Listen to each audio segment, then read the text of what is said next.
Philippines. Fully digitalized. Numero 1 sa balita, komentaryo, drama at serbisyo publiko. Bombo Radio Philippines. Bombo Radio Philippines. Unmatched. Number 1 and most trusted source of news and information. Basta Radio Bombo. Oras sa Bombo Radio Iloilo, Philippine Standard Time. 27 minutos na nakalikad sa takna sining alas 11. Welcome sa pagpangalagad sa Bombo Hanay sa Udto diri sa DYFM Bombo Radio Iloilo, ang flagship station sa the number 1 and most trusted source of news and information, ang Bombo Radio Philippines. Adlaw kita karon sa Sabado, Mayo 16 sa tuig 2026. Sa gihapon ini mo lang mga kurman Bombo Cham Blanco Hover sa mga nagapanguna karon nga mga balita. Unscheduled power interruption nga mabatyagan diri sa syudad sa Iloilo inibangod sa red alert status sa National Grid Corporation of the Philippines sa pagtaas ang demand sa kuryente suno pa sa more power. Samtang subong adlaw ginapatigayon sini Banwa ang commencement exercise sa Philippine Military Academy talang dangal class of 2026. President Bongbong Marcos nagpabutyag sa mensahe nga do not lie, do not cheat, and do not steal. Samtang si Vice President Sara Duterte naman ang nagpalabot man sa mensahe sa mga nag-graduar sa Philippine Military Academy 2026. Suno sa Vice Presidente, personify integrity and courage at all times. Sa iban pa nga mga talupang doon karon nga mga balita kita sa gyapon sa bahin iya sang Senado. Kung madumduman ninyo Banwa sa aton sini nga mga kauturan nagagwa ang pangalan ni Senator Robin Hood Padilla nga among ginatudlo nga nagsakay or ginsakay niya sa salakyan or ginupdan niya sa salakyan si Senator Bato de la Rosa agod nga makapalagyo sa Senate building. Asawa sa senador nga si Mariel Rodriguez Padilla nagpabutyag man nga ini sila ang bugbog sarado sa mga pagbash. Pero sa gyapon ang pagbulig sa isig kamaryo bisan makapalain pa sa senador doon na kuno nga batasan ni Robin suno sa iya nga asawa nga si Mariel. Sa iban pagkaroon nga mga mainit nga issue, Metro Manila Development Authority Chief Nicolas Torre suya kay Napolcom Vice Chairman Vice Chairman or Chairperson and Executive Officer Attorney Rafael Vicente R. Calinisan. Ini kasunod sa aton sini nga mga kauturan sa nga iya sini nga nangin na remarks tuhoy karon sa isa ka police rider nga nagatiklod sa isa iya ka rider sa may C5. Hambal ni police or ni MMDA Chairperson Nicolas Torre tanigin na ipaidalom anay sa nagakigo sini nga proseso kagapagapangahusisa. Nagadugang pagid ang kainit sang ulo sang chairman sang MMDA matapos ini Banwa nga ginpayag ni Attorney Calinisan nga may intent to kill ining pulis nga nagamotorsiklo sang gintiklod niya ang isa iya ka rider nga natumpilak. Amo ining madalakuan karon nga mga balita kag impormasyon nga mingin sentro sa aton sining pagpangalagad sa gihapon diri sa palatuntunan na Bombo Hanay sa Udto. Ang Department of Justice diri karon pinaagi-iya sa kay Chief Justice Vida nagpahayag nga arestuhon si Senator Bato de la Rosa kung ini ang mag-attempt nga magbiya sa pungsod na Pilipinas. Gina-issue na ining Immigration Lookout Bulletin Order ukon na ilbo mga biyan batok sa kay Senator Bato de la Rosa nga sa karon ang subject sa nga International Criminal Court arrest warrant inang ginpayag ni Acting Justice Secretary Frederick Vida. Ginpayag ni Vida nga ginmanduan niya ang tanan sining mga otoridad nga arestohon si De La Rosa kon pananglitan may tuyo ini nga magbiya sa pungsod. Ang pahayag pa dugang sang tignikom sang Department of Justice nga ginahimo kuno nga karadlawan ni Senator Bato de la Rosa ang hustisya diri sa pungsod na Pilipinas.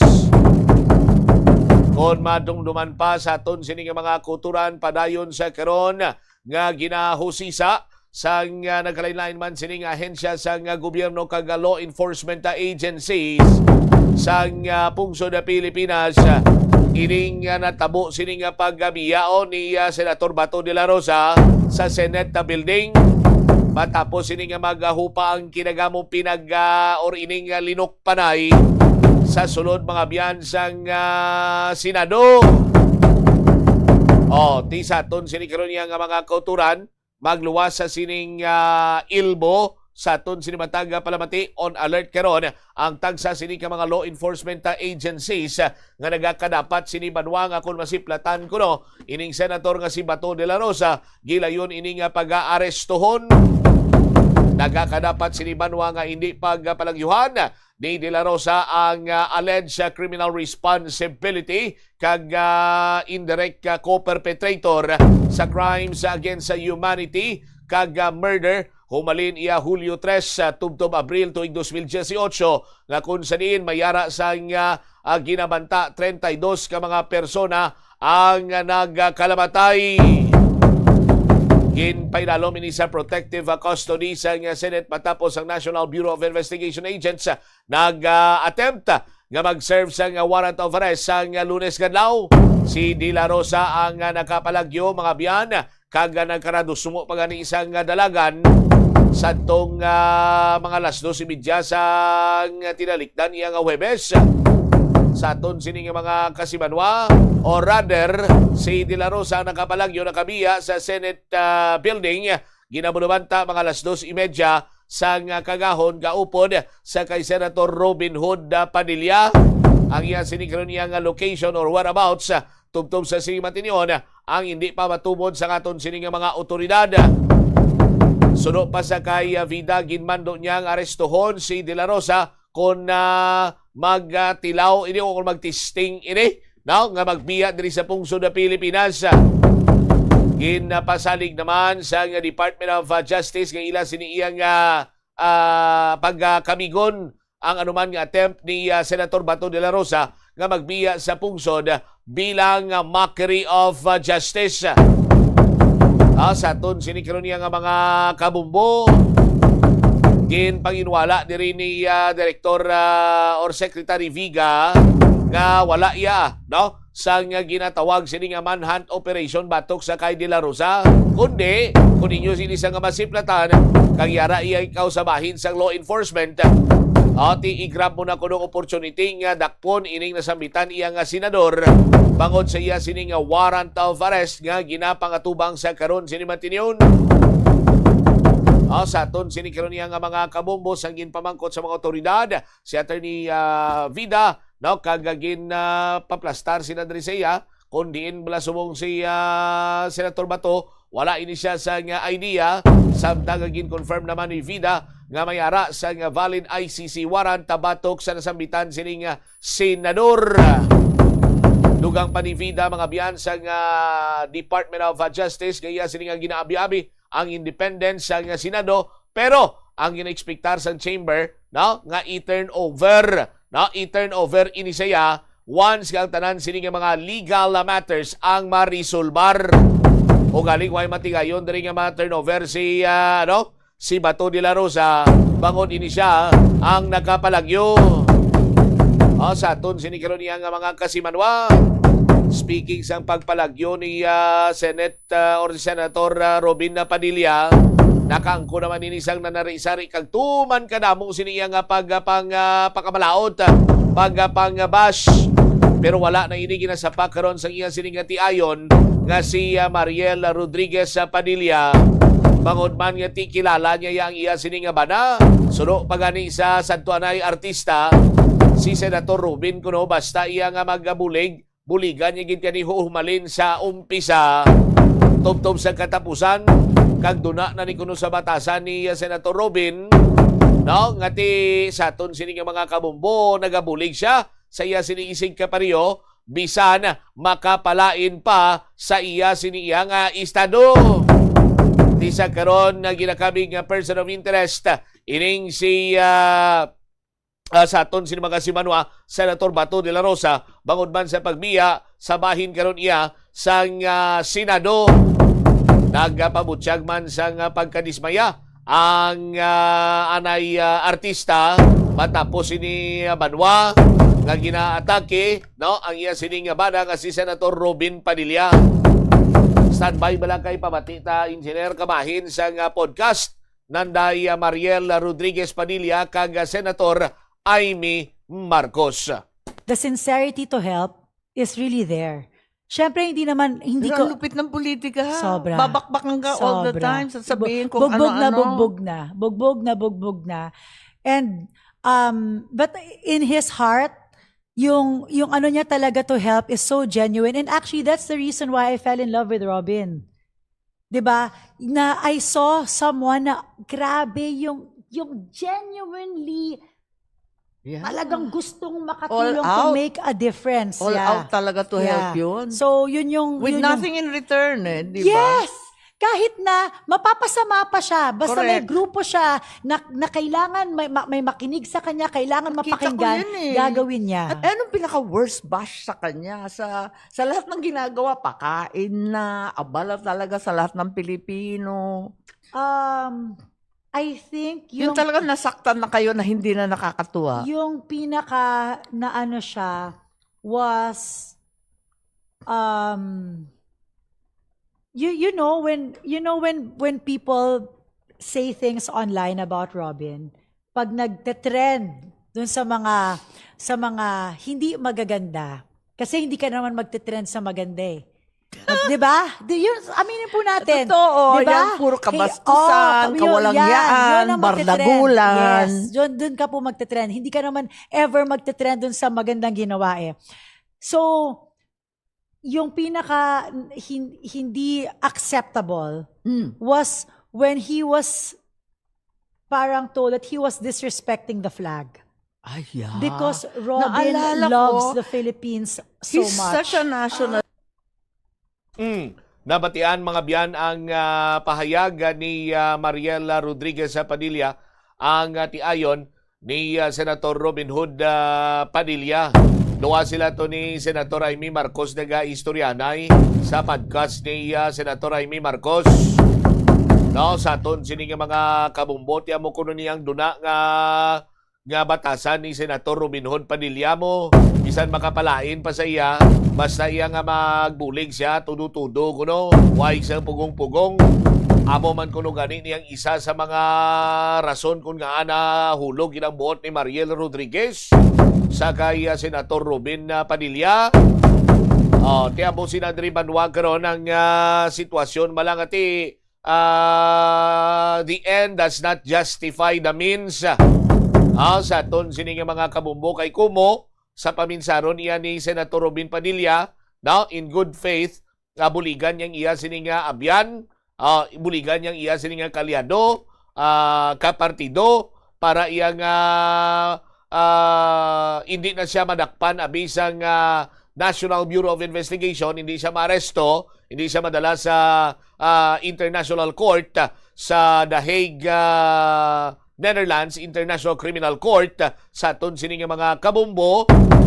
Sandig sa mga reports siya gid ang nag-upod sa kay Senator Bato de la Rosa nga magamiya sa Senate building ginabanta mga 2:30 tubtob 2:35 sa nga kagahon pitsa 14 sa aton sini karon niya nga mga kauturan.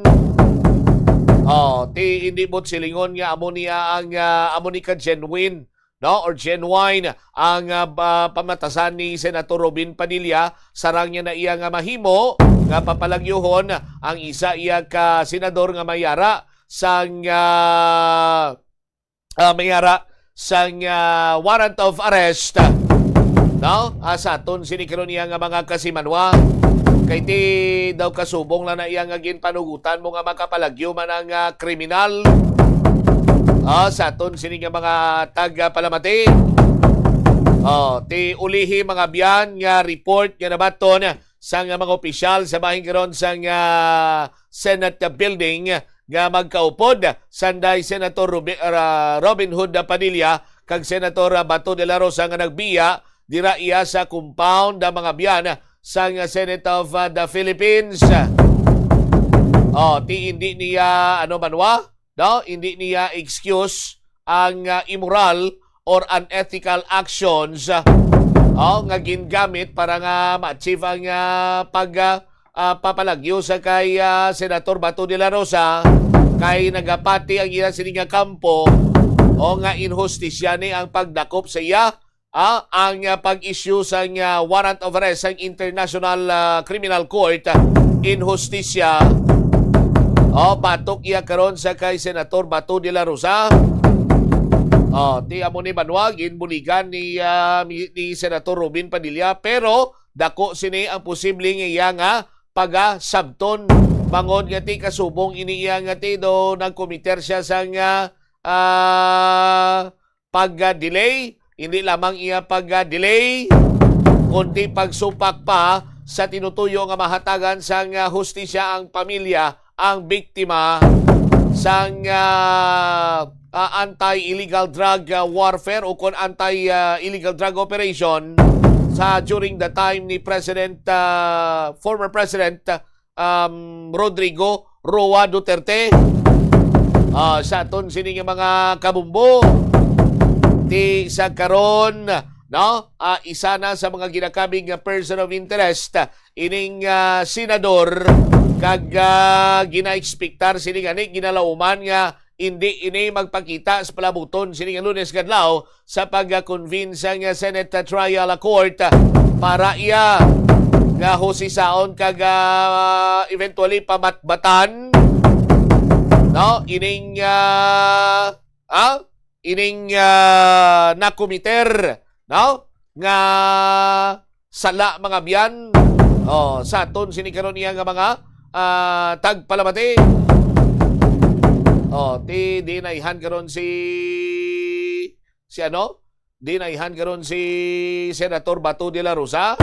Sa di na siya nagpanago kay sabahin karon tuya sang Philippine National Police. Hindi iya hindi iya magkomento sa karon ining Philippine National Police sa paghingyo, no, nga dito na lang mapakustudiya si Senator Bato de la Rosa sa bahin karon niya sa Campo Crame. 45 minutos na nakaligad sa takna sining las 11 diriman sa pagpangalagad sa Bombo Hanay sa udto sa DYFM Bombo Radyo Iloilo. Si DOJ Chief Secretary Vidal nagpayag sini Manuano nga bantayan gid kung sa diin maagi si Bato kag igilayon nga areston. Sa karon ang pamangkot sa diin gid man bala si Bato, sa diin man bala banwa karon si Senator Robin Padilla. Ti ginalauman nga magatambong inispit sa 18 sa pag-convene sa impeachment trial or pagsugod na sa impeachment trial kag paghusisa sa sining articles of impeachment nga gin-file batok iya sa kay Vice President Sara Duterte. Philippine Standard Time, 47 minutos na ang nakaligad sa takna karon nga las 11 diri sa palatuntunan Bombo Hanay sa udto sa DYFM Bombo Radyo Iloilo.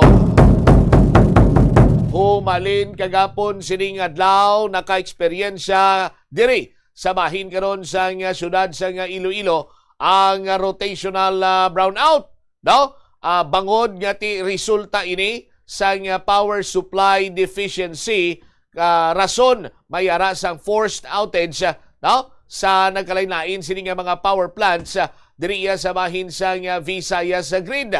Ang National Grid Corporation of the Philippines ang nag-issue na sang red and yellow alerts no nga kung saniin magapatigayon ini sila sa manual load dropping.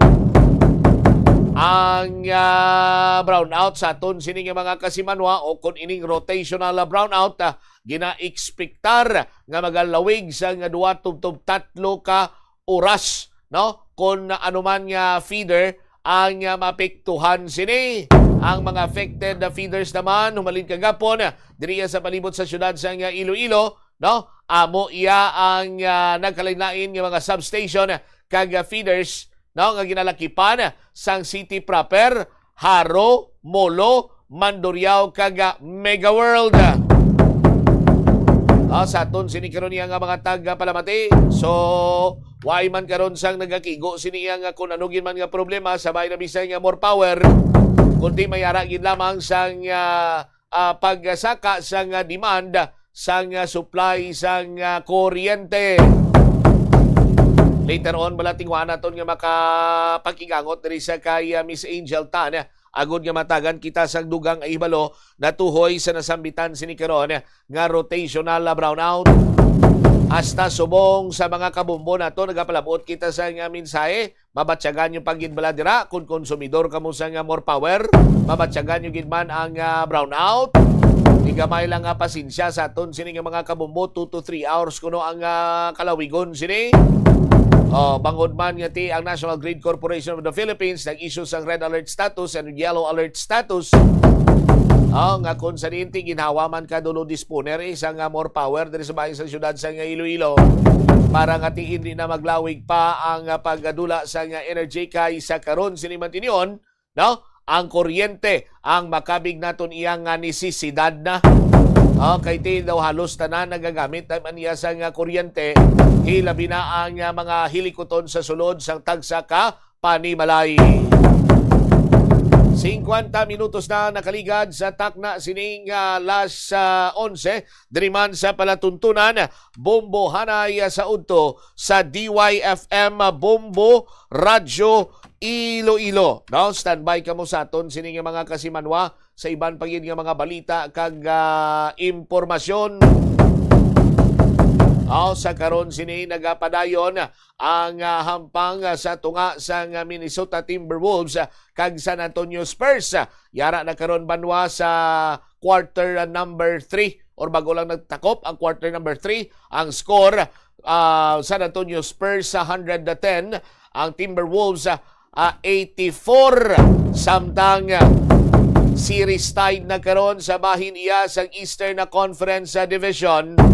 Matapos nga nakuha sa Detroit Pistons ang kadalagan matok iya sa Cleveland Cavaliers. Tingin pangunahan naman ini siyempre ni Cade Cunningham. Amo ini sa karon ang isa sa mga bataon kag masaligan nga players sa Detroit Pistons.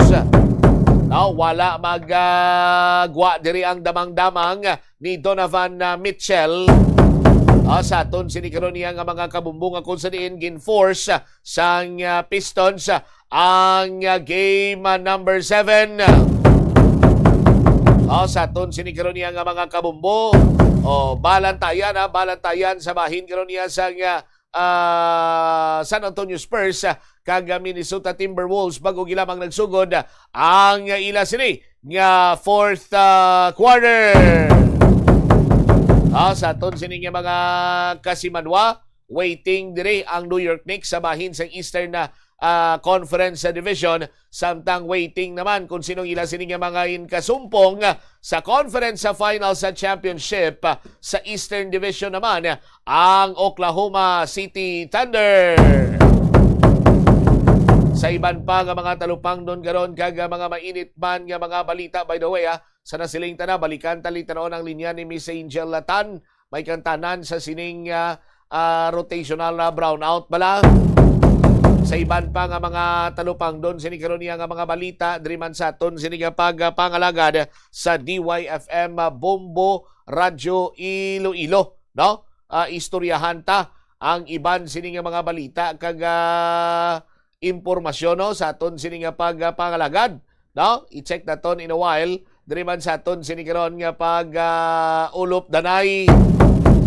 Kay ti siyempre ang mga kopdanan sini ni Senator Bato de la Rosa ang padayon nga pagsuporta man sa ila, no? Sa aton sini nga mga kabumbo, agod gid lamang ti mapaiway ang pag-arestar sa iya sa pagdala sa iya sa The Hague, Netherlands.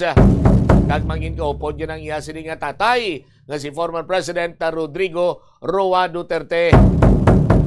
Now, sa aton sini karon niya nga mga tagpalamati, mayara naman niya sa kaugalingon nga istorya si Attorney Jimmy Bondoc, ang legal counsel ni Senator Bato de la Rosa, no, sa mga chimpo nga nagabiya sa Senate premises ang iya sini nga kliyente kagahon sa nga Huwebes.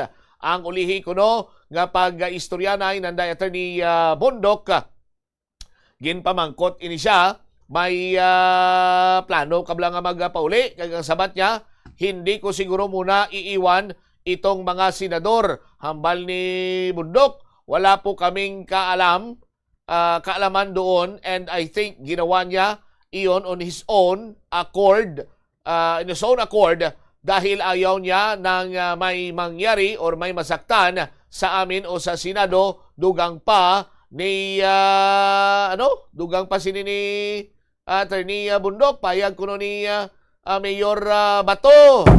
Mayor Bato ni Senator Bato gali.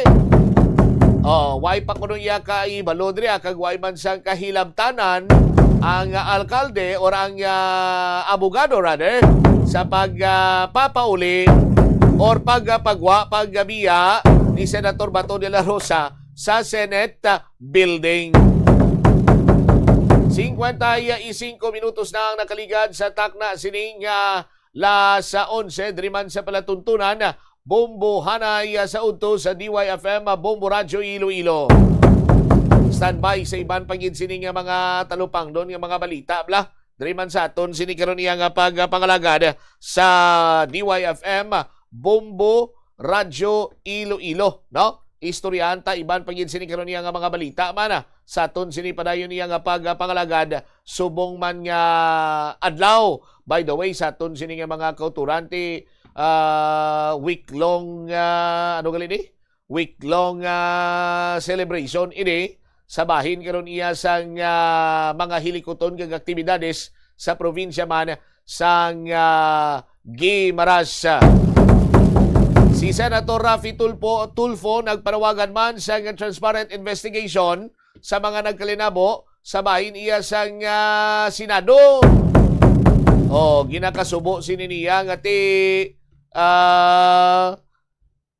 magatrabaho ini kuntani ang mga senador sa paggadihon kag pag-aprobar sa mga layi, hilabi pa kung may sponsor kada katulad siniya ni Senator Raffy Tulfo, pero na-delay bangod sa kinagamo dito iya sa may Senado. Ginatag sini nga ginkilala man niya ang desisyon karon sa Office of the Ombudsman nga si suspend si Senate Sergeant at Arms sa Mau Aplaska sa sulod sang anom ka bulan bangod sa warning shot sini nga amo ang nagsugod sang linukpanay sa Senate sang Miyerkules sang gabi. Inagakadapat gid man nga may magapanabat sina diri, no, Senator Tulfo sir, kaya kun wala sus Maria kag usip o mayuhom kag siguro dako pa ang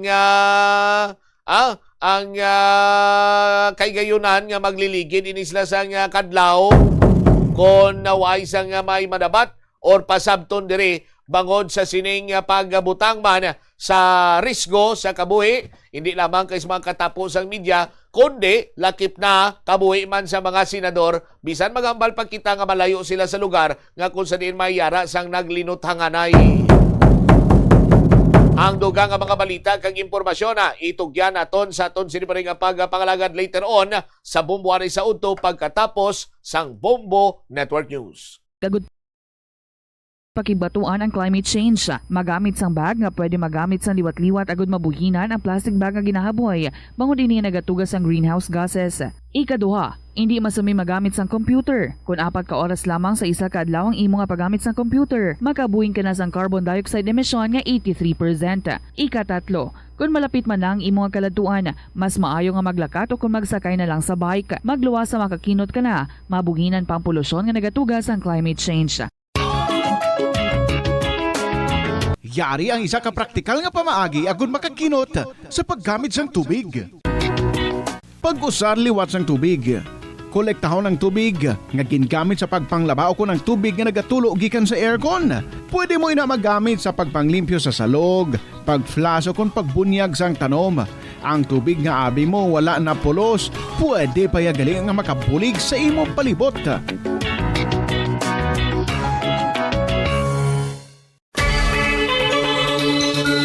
Limitahan ang pag-charge sang devices. Hindi pagpabayaan nga naka-plug ang phone, laptop o kon tablet kung puno na ang battery. Patyon o kung i-unplug gilayon kung tapos na. Makakinot ini bisan gamay lang per device. Ilabi na kung madamo ang empleyado sa opisina. Yari ang mga simple nga paagi agon makakinot sang tubig. Kaayuha ang mga taga sa tubo o kon hose. Hindi tanan nga taga sa mahapos kagilayon nga makita tungod ang mga tubo o kon hose ang nakalubong sa duta o kon semento nga bahin sang balay. Kung magsigi ang mga tagas nga ini, mahimo nga magalabot sa 10,000 ka litro sang tubig ang mausik sa isa ka tuig. Maggamit sang leak detection tool o kung magkonsulta sa mga eksperto kung may pagpangduwa-duwa nga may tagas sa mga tubo sang tubig agod ini gilayon nga makaayo. Sa eskwelahan, ang pag-practice ang good manners and right conduct ang makabulig sa paghimo sang positive, respectful environment para sa pagtuon. Nagapakita ini sang pagtahod hindi lang sa mga manunudlo kundi mangin sa imo mga classmate kag sa school community. Mag-abot sa eskwelahan on time. Ang pag-abot sang late sa klase kag sa aktibidad ang nagapakita sang kakulang sang respeto sa oras sang iban. Magpamati sa imo maestra o kun maestro samtang nagadiscuss ang lesson kag sundon sang maayo kun may yara sang instructions. Tawgon nga ma'am o kun sir ang imo teacher o kun staff. Kung may pamangkot, ibayaw ang kamot, agud mahatagan ikaw sang kahigayunan nga makasabat. Maggamit sang plea. Ito ang Bombo Radio Philippines. Fully digitalized. Numero 1 sa balita, komentaryo, drama at serbisyo publiko. Bombo Radio Philippines. Bombo Radio Philippines. Unmatched. Number 1 and most trusted source of news and information. Paradyo Bombo.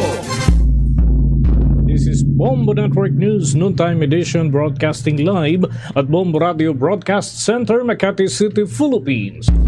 Araw po ngayon ng Sabado ay 16 sa buwan ng Mayo taong 2026.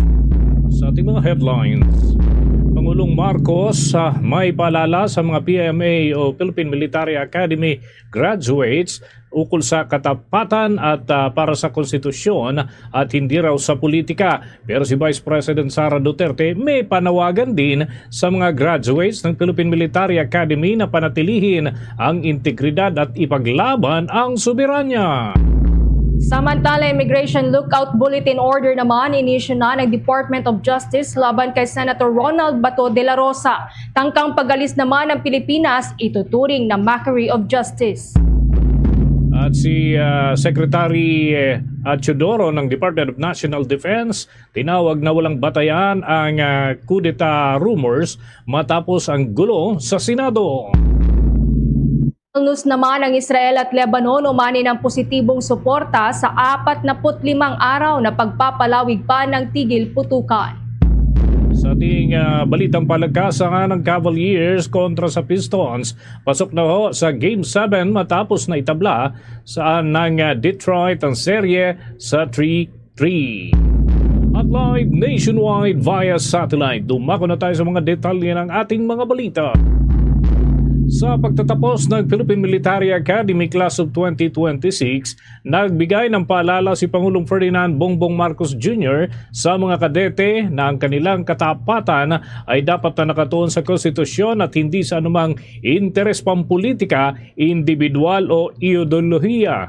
At binigyang din pa ng Commander-in-Chief na ang mga bagong opisyal ay kailangang mamuhay sa prinsipyo ng never lie, never cheat, never steal, and never tolerate those who do.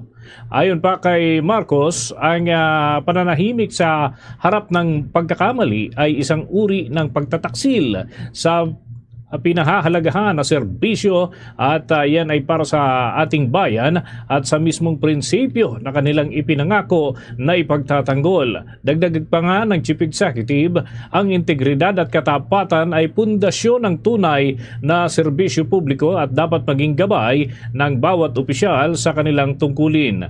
Binatiri ng Chief Executive ang mga nagtapos at hinimok silang maging huwaran ng tapang at dedikasyon sa pagtatanggol ng ating soberanya ng bansa.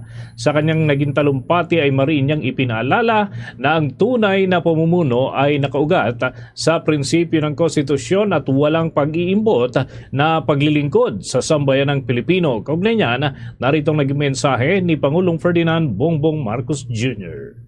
As you take your oath today, remember that your loyalty is not to any political interest, not to any individual, nor any passing ideology. Your loyalty must always remain with the Constitution of the Republic of the Philippines. Throughout this mission, carry with you the honor code instilled in you by the Academy. Never lie, never cheat, never steal, and never tolerate those who do. Because silence in the face of wrongdoing is a betrayal of your values, a betrayal of your country, and a betrayal of the very principles that you have sworn to defend. Along the way, you will encounter a lot of forks in the road that will test your resolve, placing you in situations where you must choose between difficult options. But as long as you remain faithful to our flag and committed to serving our citizens, you will never lose direction. Bahagi yan ng mensahe ni Pangulong Ferdinand Bongbong Marcos Jr. sa pagtatapos ng Philippine Military Academy Class of 2026. Kasabay rin po ng graduation ng Philippine Military Academy, Talang-Dangal, Class of 2026 sa Fort del Pilar sa Baguio City. Nanawagan si Vice President Sara Duterte sa mga bagong opisyal na panatilihin ang integridad at tapang sa kanilang serbisyo. Binanggit din ng Vice Presidente na ang kanilang pagsasanay ay nagbigay ng pundasyon ng disiplina at sakripisyo na dapat nilang gamitin sa pagtatanggol ng ating bansa. Hinikayat din niya ang mga kadete na maging huwaran ng karangalan at dignidad at manatiling matatag sa harap ng anumang banta sa soberanya ng Pilipinas. Nagpasalamat din ang Vice Presidente sa kanilang pagpili ng landas ng serbisyo militar na kanyang tinawag na marangal at nakatuon sa kapakanan ng mga Pilipino. Narito ang bahagi ng mensahe ni Vice President Sara Duterte. Graduation is the culmination of a rigorous journey, one defined by discipline, sacrifice, and an unwavering sense of duty. As you step out of Fort del Pilar, your lifelong commitment to the nation begins. Put to good use the training and values this institution has instilled in you. Be the bearers of our nation's pride, honor, and dignity. I urge you to personify integrity and courage at all times. Stand firm against all threats to our sovereignty and our liberties. Do not waver, even in the face of the most difficult challenges. Congratulations, PMA Talang-Dangal, Class of 2026.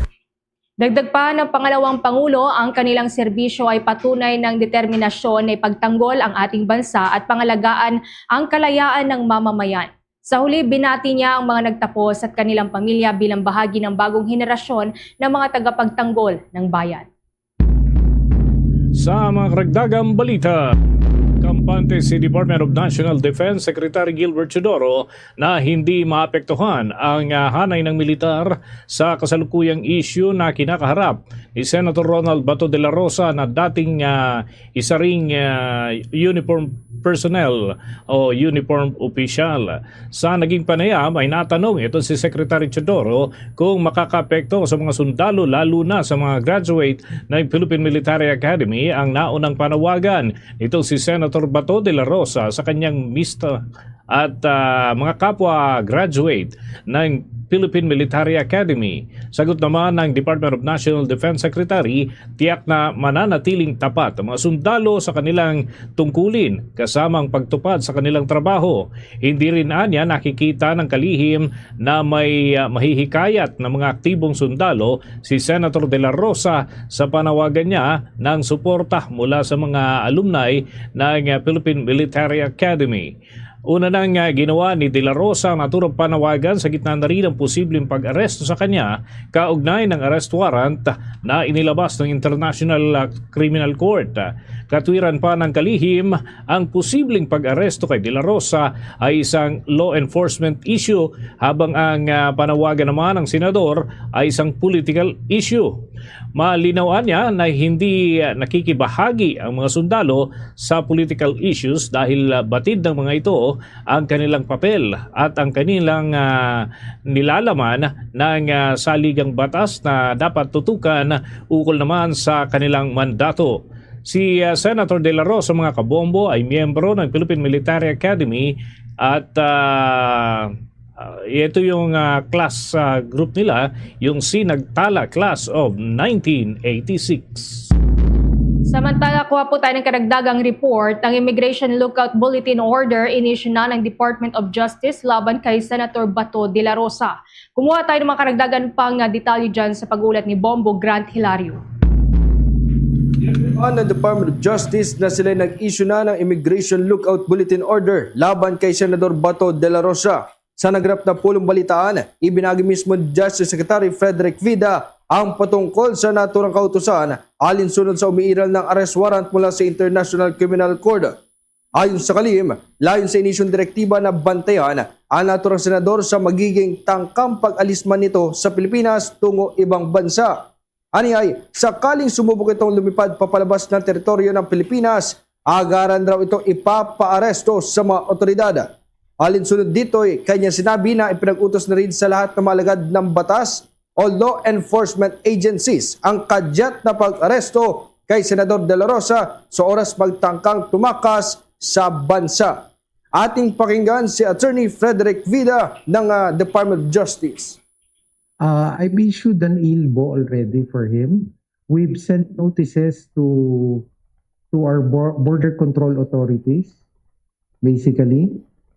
So in effect, if he will be cited or if he will be seen trying to flee the country, he will be arrested. It's outstanding. The timeline I'm not sure, no. I'm not sure, but I've released already. I signed off on the ILBO already.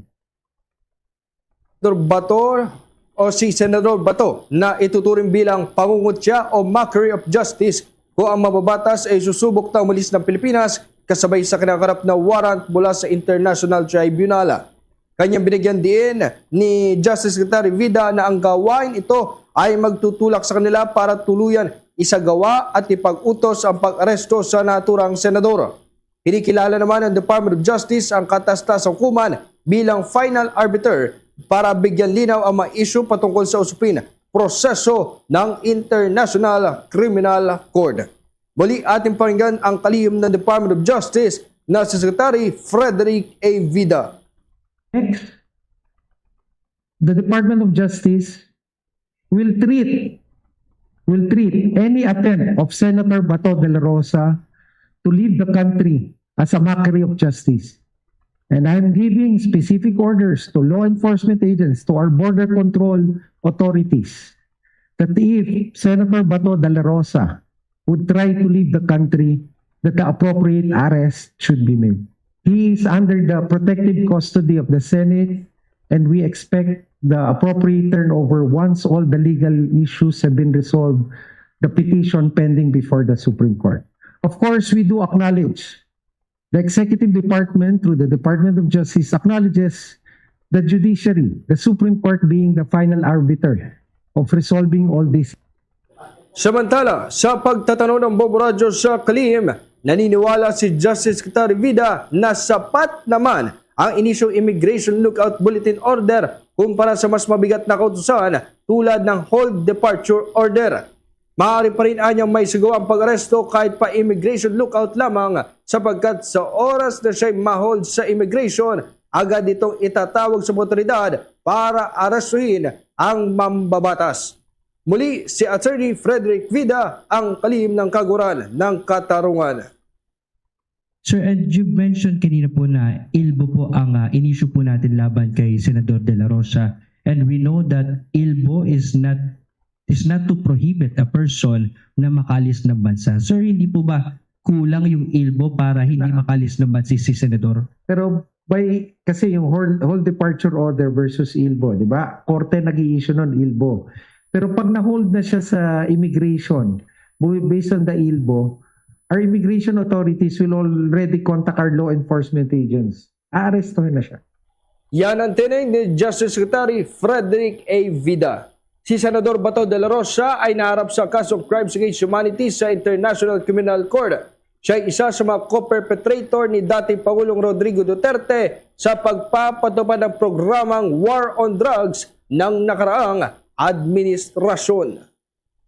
Para sa Bombo Network News, ito si Bombo Grant Hilario, and this is Bombo Radio Philippines, the #1 and most trusted source of news and information. Basta Radio Bombo! Karagdagan pa sa mga balita, maaaring iginigiit ng Defense Secretary na si Gilbert Chodoro na wala pa rin nakikitang destabilization sa hanay ng aktibong militar sa kabila ng tensyon sa Senado, kaugnay pa rin ng sitwasyon ni Senator Ronald De La Rosa.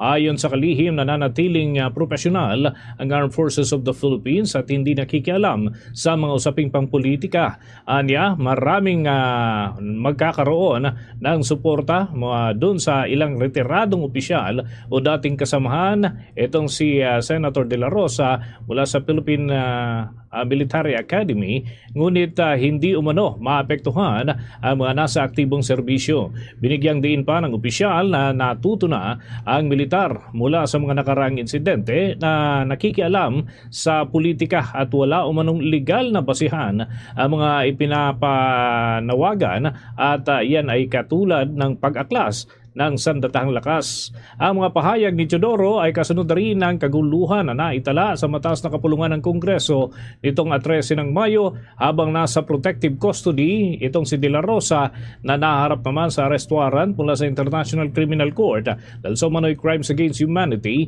kaugnay ng War on Drugs campaign ng nakarang administrasyon. Kalaunan ay nakalis na din ang naturang senador sa kustodiya ng Senado at kasama pa na lumabas ng compound itong si Senator Robin Padilla at kalaun ay tinukoy ng National Bureau of Investigation bilang person of interest sa kanilang isinasagawang investigasyon sa pagkawala ni De La Rosa dyan sa compound o sa premises ng Senado. Bombo International News. Kinumpirma ng US State Department na nagkasundo ang Israel at Lebanon na palawigin pa ng 45 araw ang umiiral na ceasefire o tigil putukan upang bigyang daan ang mas malaliman pang negosasyon para sa kapayapaan. Ang kasunduan ay resulta yan ng 2 araw na pag-uusap sa Washington noong Mayo 14 hanggang 15 ng taong kasalukuyan na pinangunahan naman ng Estados Unidos. Ayon sa State Department spokesperson na si Tommy Pigot, ang mga pag-uusap ay highly productive at naglatag ng pundasyon para sa pangmatagalang kapayapaan, pagkilala sa soberanya ng bawat bansa at seguridad sa kanilang mga border. Ang tigil putukan ay unang ipinatupad noong Abril 16 matapos ang matinding bakbakan sa border ng Israel at Lebanon, partikular na sa timog na bahagi kung saan aktibo ang Hezbollah. Sa kabila naman ng kasunduan, nananatili pa rin ang sporadic clashes at presensya ng Israeli forces sa tinatawag nilang security zone. kasama sa napagkasunduan ng pagpapatuloy ng negosasyon sa darating na Mayo 29 para sa security track sa Pentagon at Hunyo 2 pa para naman yan sa political track. Layunin nito na makabuo ng mas matibay pa na kasunduan na magtatapos sa hostilities at magbibigay ng katiyakan sa mga komunidad na matagal nang apektado ng naturang labanan. Ang kasunduan ay nakikita bilang pinakamataas na antas ng ugnayan sa pagitan ng Israel at Lebanon sa nakalipas na mga dekada at bahagi ng mas malawak na diplomatikong pagsisikap ng US upang tapusin na nga ang tensyon doon sa rehiyon at ang mas malaking conflict na kinasasangkutan ng Iran. Balik sa mga balita sa Pilipinas, naghahanda na ang ating bansa at ang Japan para naman sa nakatakdang state visit ni Pangulong Ferdinand Bongbong Marcos Jr. dyan sa Tokyo, Japan mula 26 hanggang 29 ng Mayo. Yan ay kung saan inaasahan ang pag-uusapan ng mga lider ang pagpapalakas pa ng ugnayan sa enerhiya, maging sa defense at maritime security. Ayon kay Department of Foreign Affairs Secretary Maria Teresa Lazaro, nakipagpulong na siya kay Japanese Ambassador Endo Kazuya upang plansahin ang mga paghahanda at posibleng kasunduan para naman sa pagbisita ng Chief Executive. Sa state visit, sasalubungin sina Pangulong Marcos at First Lady Lisa Araneta Marcos ng Emperor at Empress ng Japan at yan ay mangyayari sa Imperial Palace. Magkakaroon din mga kabombo ng summit meeting sina Pangulong Marcos kay Japanese Prime Minister Shinei Takeichi kung saan ay tatalakayin ang mas malalim na kooperasyon sa aspetong pansiguridad, ekonomiya, pagkain at enerhiya. Bahagi rin ng kaniyang biyahe ang pakikipagpulong doon sa mga Japanese business groups at Filipino community sa bahagi ng Japan. Ngayong taon mga kabombo ay pinagdiriwang din ng Pilipinas at Japan ang ika-70 anibersaryo ng normalization ng diplomatic relations ng dalawang bansa.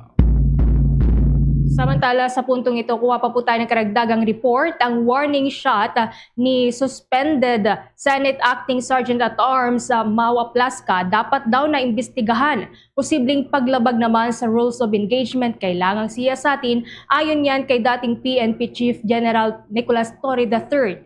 Kaugnay niyan may nagkalapang report si Bombo Isa Cotonero. Bombo Dennis, Bombo Ever, posible umanong nalabag ng Senate Security ang standard rules of engagement matapos umanong magpaputok ng warning shot si dating Police General Mau Aplasca. Ayon yan sa dating Philippine National Police Chief General Nicolas Torre III. Gayunman, sinabi niyang kailangang alamin muna ang buong konteksto ng insidente dahil mabilis ang desisyon umano ang ginawa sa gitna ng tensyonadong sitwasyon.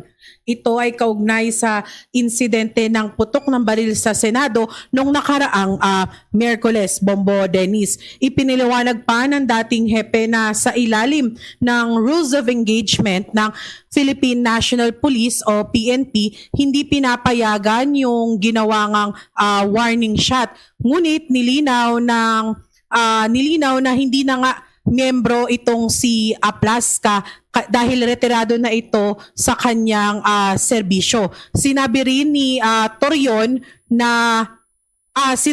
Torre na posibleng hindi nakita ni Aplasca yung kinakailangan na warning shot upang hindi pa lumala yung naturang sitwasyon. Ayon naman kay Aplasca, kung matatandaan, nilinaw niya na rin na siya nga itong unang nagpaputok matapos umanong may armadong lalaki na nasa loob na ng Senate premises at nagpakilalang ahente ng National Bureau of Investigation o NBI. Gayunman, itinanggi ng NBI na mayroon silang tauhan sa bahagi ng Senado sa GSIS complex. Ayon sa ahensya, nasa GSIS side lamang ang kanilang mga tauhan para sa seguridad ng gusali. Batay na rin yan sa kahilingan ng GSIS President Vic Veloso. Dagdag pa ni Torre, naging matagumpay naman ang pagde-escalate sa insidente dahil walang nasawi o nasaktan. Anya, mahalagang imbestigahan ang buong pangyayari upang matukoy ang tunay na dahilan ng tensyon. Kasalukuyan nang nagsasagawa ng magkahiwalay na investigasyon ng Office of the Ombudsman, Department of Justice, Senate Office of the Sergeant at Arms at Philippine National Police kaugnay sa insidente. Samantala, isa na ilalim na si Aplaska sa preventive suspension na walang sahod sa loob ng 6 na buwan habang nagpapatuloy ang naturang investigasyon. Kaugnay niyan, ito ang tinig o ang paliwanag ng dating nagsisilbing Philippine National Police Chief General Nicolas Torre III. Well, nasabi ni General Plaska na warning shot. Ngayon, kung ipagbasihan sa Police Operational Procedures na hindi naman part na ngayon ng PNP si General Plaska, sa PNP, bawal ang warning shot. Pero, Sergeant at Arms na si General Plaska and he is not covered by that operational procedures. And most importantly, siya ay isang veteran police officer at inirerespeto ko ang kanyang desisyon ng mga oras na yon na to fire a warning shot kasi discretion yun Wala tayo dun sa kalsada. At hindi natin pwedeng absolute masabi na mali ang kanyang ginawa. At the end of the day, it is his discretion. Ngayon ay dina-justify niya. So, wala tayong question doon sa decision na yon ni General Plaska. At hindi naman tayo nagsasabi at hindi tayo naniniwala na siya ay trigger happy na will just fire his gun for nothing. Si Nicolas Torre III kasi, Bombo Dennis at Bombo Ever, siya kasi yung nanguna nga noong dating CIDG chief pa siya, doon nga sa operation nung sa Kingdom of Jesus Christ as well as doon din sa pag-aresto nga dito sa dating Pangulong Rodrigo Duterte hinggil nga doon sa kanyang warrant of arrest o yung kaso niya doon sa International Criminal Court sa ICC. Kaya naman ito yung kanyang nabanggit hinggil nga dito sa nangyaring putukan ngayong linggo nangyari ngayong linggo dito naman sa loob ng Senado. Para sa Bombo Network News, ito si Bombo Isa Cotoner and this is Bombo Radio Philippines, the number 1 and most trusted source of news and information. Basta Radyo Bombo. Oras natin sa buong kapuluan, 23 minuto na makalipas ang alas 12 ng tanghali. Nanawagan si Senator Panfilo Ping Lacson sa mga kapwa nito senador na ibalik ang dignidad ng Senado matapos ang kontrobersyal na insidente ng putukan noong 13 ng Mayo na anya'y nagdala sa bansa sa international headlines sa negatibong paraan. Iginit pa ni Lacson na mahalaga na maipakita ng Senado ang pagiging mahinahon at responsable lalo na sa nalalapit na impeachment trial ni Vice President Sara Duterte. Ayon sa senador, isang magandang hakbang ang pag-convene ng Senado bilang impeachment court dahil malinaw niya na nakasaad sa konstitusyon na dapat agad na aksyonan ang articles of impeachment. Pinabulaanan din ng opisyal ang mga aligasyon na may utos si Pangulong Ferdinand Bongbong Marcos Jr. na arestuhin si Senator Ronald De La Rosa at yan ay kaugnay doon sa direktiba na lumitaw nitong bago pa man ang paglitaw nitong si De La Rosa dyan sa mataas na kapulungan ng Kongreso. At hinimok naman ng opisyal ang publiko na hintayin ang resulta ng pagsisiyasat sa insidente na nangyari sa Senado bago gumawa ng mga konklusyon. Nilinaw naman ni Father Jerome Siciliano, ang Executive Secretary of the CBCP Public Affairs Office, na hindi layunin ng simbahang Katolika na batikusin ng mga politiko sa mga inilalabas nilang pahayag, kundi gabayan ang publiko at bigyang linaw ang mga isyong may kinalaman sa moralidad at tamang pamamahala. Ayon kay Father Siciliano, ang mga pastoral statement ng Catholic Bishops' Conference of the Philippines ay inilalabas upang matulungan ang mga mamamayan na maunawaan ang mga pangyayaring maaaring magdulot ng kalituhan at mga sitwasyong anyay hindi na naaayon sa kagandahang asal at etikal ng pamantayan. Ang pahayag ay kasunod ng matapang na pastoral letter ni Archbishop Socrates Villegas, kung saan binatikos niya ang biglang pagpapalit ng liderato sa Senado matapos mapalitan si Senador Vicente Soto III ni Senator Alan Peter Cayetano. Iginiit din ni Father Siciliano na mas nakikita umano ngayon ang politika bilang paraan ng pagtatanggol sa mga kaalyado kaysa pagsisilbi para sa kapakanan ng mamamayan. Samantala, maring binatikos ni former President of the Catholic Bishops' Conference of the Philippines, Socrates Villegas nga, ang naging pagbabago dyan sa liderato ng Senado. Ito mga kabombo kung saan ay napalitan ang dating namumuno na si Senator Vicente Soto III ni Senator Alan Peter Cayetano. At lumalabas sa naturang pastoral letter na inilarawan ng dating presidente ng asosasyon o grupo ng mga bishops ang pangyayari bilang isang obscene o kaya naman ay kahiya-hiya na pagpapakita ng kapangyarihang pampolitika at sinasabing nakakalungkot na mga tinatawag na honorable ay nasa sangkot sa ganitong uri ng politika. Ipinahiwatig din ng arsobispo ang posibilidad ng Senado at Senate leadership shake-up ay maaaring may layunin na mantala lamang ang nalalapit na impeachment trial ni Vice President Sara Duterte na anyay mandato naman talaga ng Senado sa ilalim ng konstitusyon. Binatikos pa ng obispo ang pagbibigay ng proteksyon ng Senado kay Senator De La Rosa na naharap sa arrest warrant mula sa International Criminal Court kaugnay ng umano'y crimes against humanity sa war on drugs campaign ng nakalipas na administrasyon. Kasabay nito, hinimok ni Villegas ang publiko na itulak ang pagbabago sa pamamagitan ng legal at mapayapang paraan at suriing mabuti ang record ng mga opisyal na susunod na ihahalal. Maaga naman ang ginagawa pong paghahanda ng Department of Agriculture para yan sa mga magsasaka at mangingisda sa inaasahang pagpasok ng El Nino phenomenon. Sa El Nino alert na inalabas ng ahensya para sa mga magsasaka, pinaghahanda na ang mga ito sa pag-iral ng temperaturang mas mataas kaysa sa normal. Mababang volume ng pag-ulan, tuyot na lupa at ang posibleng labis na pag-ulan kapag pumasok na nga ang habagat season. Ayon sa Department of Agriculture, tiyak na maapektuhan dito ang mga pananim, livestock at ang sektor ng pangingisda na maaaring magresulta sa mga sumusunod. Mas mababa na agricultural at fishery production, mas mataas na presyo ng pagkain, pagkagambala ng food supply chain, pagkalugi ng mga magsasaka at mangingisda. Batay nga sa pagtaya ng State Weather Bureau, mayroong 79% posibilidad na mabuo ang El Nino mula buwan niya ng Hunyo hanggang Agosto ngayong taon at maaaring tumagal pa ito hanggang sa unang bahagi ng taon pong 2027. Inirekomenda naman ng Department of Agriculture sa mga magsasaka ang paggamit na ng ilang mga teknolohiya at gayon din yung pagtatanim ng short gestation crops at water-saving methods tulad ng rainwater harvesting.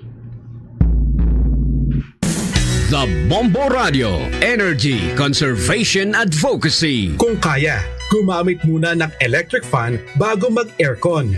Kung gagamit man ng aircon, itakda sa tamang temperatura 24 hanggang 26 degrees Celsius. Siguraduhin ding sarado ang kwarto para hindi sayang ang lamig at mas maging efficient ang paggamit nito. Paalala mula sa Bombo Radio Philippines, the #1 and most trusted source of news and information. Basta Radio Bombo! Mga kabombo, bagamat walang umiiral na bagyo, binaha ang ilang bahagi ng South Luzon Expressway. Kaninang umaga lamang mga kabombo, ito ay kasunod ng serye ng pag-ulan na nagsimula kagabi at 15 ng Mayo. Sa pag-ikot ng Bombo Radio Philippines, gutter deep ang tubig na naitala sa kabaan ng South Luzon Expressway, maging dyan sa may Magallanes area ng lungsod ng Makati, habang mas mababa naman sa ibang mga katabing lugar. Ibinabala ng mga opisyal o mga eksperto na posible rin itong maitala sa iba pang parte ng Metro Manila kung maulit ang pangyayari. Binaharin mga kabombo ang ilang bahagi ng South Luzon Expressway sa Bikutan, Saklaw ng Taguig. Sa kasalukuyan ay nakakaranas ang National Capital Region ng makulimlim at may kalat-kalat na pag-ulan nitong nakalipas na mga oras. Ayon pa sa State Weather Bureau, ito'y dahil pa rin sa epekto ng localized thunderstorm. Nananatili naman sa loob ng Philippine Area of Responsibility ang isang low pressure area na dati ho itong bagyong Kaloy. Ngunit wala na ho itong direktang epekto sa bansa at malabo na rin na mabuo muli bilang bagyo katulad ho ng kanyang formation ang pumasok sa ating Philippine Area of Responsibility. Sa ibang balita naman, nagpahayag ng pagkabahala sa Integrated Bar of the Philippines President Attorney Alan Panulong sa nangyaring tensyon sa Senate premises kamakailan. Tinukoy ni Panulong ang nangyaring pamamaril sa loob ng Senado na anya'y nagdudulot na ng takot, pangamba at pagkalito sa panig ng publiko. Ayon sa Integrated Bar of the Philippines President, dapat ay panatilihin ng Senado ang pagiging simbolo nito ng demokrasya at public accountability at hindi simbolo ng kaguluhan at pagkatakot. Anya, isa sa mga simbolo at mukha ng demokrasya ang Senado, bagay na dapat na protektahan. Kasabay nito ay kinundina rin ng IBP President ang anumang may kagagawa na sa nangyaring tensyon. Anya na ilalagay sa alanganin ang demokrasya at ang buong institusyon dahil sa mga ganitong insidente. Nagpahayag din si Panulong ng pagkabahala sa kaligtasan ng media worker at Senate employees na nalantad sa nangyaring tensyon. Kabilang naman ang Integrated Bar of the Philippines sa mga grupo sa ngayon na nananawagan na maingat na investigasyon sa nangyaring pamamaril sa loob mismo ng mataas na kapulungan ng Kongreso. Samantala, hinamon ng Integrated Bar of the Philippines ang Senado na gampanan ang mandato nito sa kabila ng serye ng tensyon na naitala sa loob ng kasalukuyang linggo. Tinukoy pa ng Pangulo ng naturang lupon o ng naturang asosasyon ng mga abogado na si Attorney Alan Panulong ang nakataktang paggampa ng mga senador bilang impeachment court. Kasabay ng pag-transmit na ho ng Kamara doon sa articles of impeachment habang nasa kasagsagan ng tensyon sa mataas na kapulungan. Ayon pa sa naturang abogado, dapat ay magampanan ng mga senador ang kanilang mandato para sa pagiging impeachment judge sa impeachment court. At ito ay matutugunan ng mga mambabatas lalo't na i-transmit ng articles of impeachment dahil kung hindi anya ay tiyak na magkakaroon ng constitutional crisis.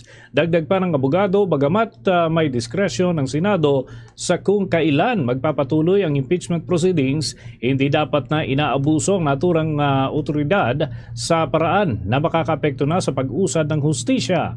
Kung ibabatay mga kabombo sa naunang naging pahayag ni Senate President Alan Peter Cayetano na katakdang mag-convene bilang impeachment court ang Senado sa 18 ng Mayo ng taong kasalukuyan. Mga kabombo Castor Nation, usapang food supplement for kids muna tayo. Nasabi mo na ba at some point sa buhay mo, buti na lang ang tangkad ko? Hanggang ngayon yan ang hiling ng mga moms para sa kanilang kids. Buti na lang may cheddar fir syrup na may CGF tulong sa proper growth and development ng mga chikitings with proper diet and exercise. Meron pang lysine, taurine at essential vitamins. Kaya sa bawat complement sa height nila, proud na proud si Mommy. Malaga pong paalala, ang cheddar fir syrup ay hindi gamot at hindi dapat gamiting panggamot sa anumang uri ng sakit. Tuloy-tuloy tayo sa ating mga balita. Tumanggi muna na magsalita ang Philippine National Police kung maaring ilagay sa kustodiya nito si Senator Ronald Bato de la Rosa. Yan ay kasunod mga kabombo ng naunang naging pahayag ni Senate Sergeant at Arms Chief Mau Aplasca na person of interest dun sa naturang usapin ang ilang personalidad dahil personal nitong narinig si de la Rosa na humihiling kay Philippine National Police Chief General Jose Melencio Nartates Jr. na maisailalim sa police custody. Kung babalikan mga kabombo ay naging hepe rin ng Philippine National Police si De La Rosa at kanyang naging papel noon ay ang dahilan kung bakit siya inisyuhan ng International Criminal Court ng warrant of arrest. Nang matanong naman si Philippine National Police Spokesperson Brigadier General Randolph Tuanyo ukol sa naturang issue, sinabi ng general na wala pang official position na inilalabas ang pulisya ukol naman dito. Hindi rin anya masasagot ng kanilang panig ngayon ang iba pang katanungan ukol dito. Bago yan mga kabombo ay isinailalim sa Senate custody itong si Senator De La Rosa. Inalaunan na umalis ito sa naturang institusyon. Samantala, sisimula na ng grid Reliability Task Force ang pag-iimbestiga sa malawakang power interruption na naitala nitong 13 ng Mayo ng taong kasalukuyan. Yan ay kasunod ng pag-trip ng dalawang pangunahing transmission lines ng National Grid Corporation of the Philippines o NGCP. Binuo ng Department of Energy ang naturang task force para naman sa naturang investigasyon. Ikinukonsidera ng Department of Energy ang naturang pangyayari na isang seryosong insidente dahil tinatayang 12% ng supply ng kuryente sa Luzon ang dumadaan sa nasabing transmission lines. Kabilang sa mga inisyal na ginawa ng task force ay ang pagsusuri sa buong ulat at technical findings mula sa National Grid Corporation of the Philippines upang matukoy ang ugat ng problema at pananagutan sa naturang insidente. Kasama sa mga nagsasagawa ng investigasyon ang Energy Regulatory Commission at iba pang key players sa power sector para naman sa mas malalim na technical assessment sa nangyaring aberya. Hinimok naman po ang publiko na magtipid sa paggamit ng kuryente dahil inaasahang magpapatuloy pa rin ang rotational brownouts habang hindi pa ganap na bumabalik sa normal ang power supply sa Luzon at maging sa Visayas. Ayon sa mga power distributor at sa National Grid Corporation of the Philippines, nakadepende pa rin ang pagbabalik ng matatag na supply ng kuryente sa pagbabalik yan ng online ng mga apektadong planta, lalo na po ang malalaking power plants. Naapektuhan ang supply ng kuryente matapos na magkaproblema ang ilang mga planta dahilan upang magtaas ng red at yellow alerts sa Luzon at Visayas nitong mga nakalipas na araw. Dahil sa matinding init at mataas na demand sa kuryente, hinikayat ang mga consumer na bawasan ang konsumo upang makatulong sa pagpapanatili ng supply at maiwasan rin ang mataas o mas malawak pang power interruptions. Bombo Sports News. Magkakaroon ng Game 7 sa pamamagitan ng isang mas kabang-abang na laro mga kabombo. Yan ay sa pagitan ng Cleveland Cavaliers at Detroit Pistons. Matapos na maitablayan ng huli para naman sa serye sa 3-3. Dominado ng Detroit ang laban mula ho sa simula hanggang sa pagtatapos lalo na sa third quarter kung saan ay pinoste ng kupunan ng 3-19 run sa buong quarter. Hindi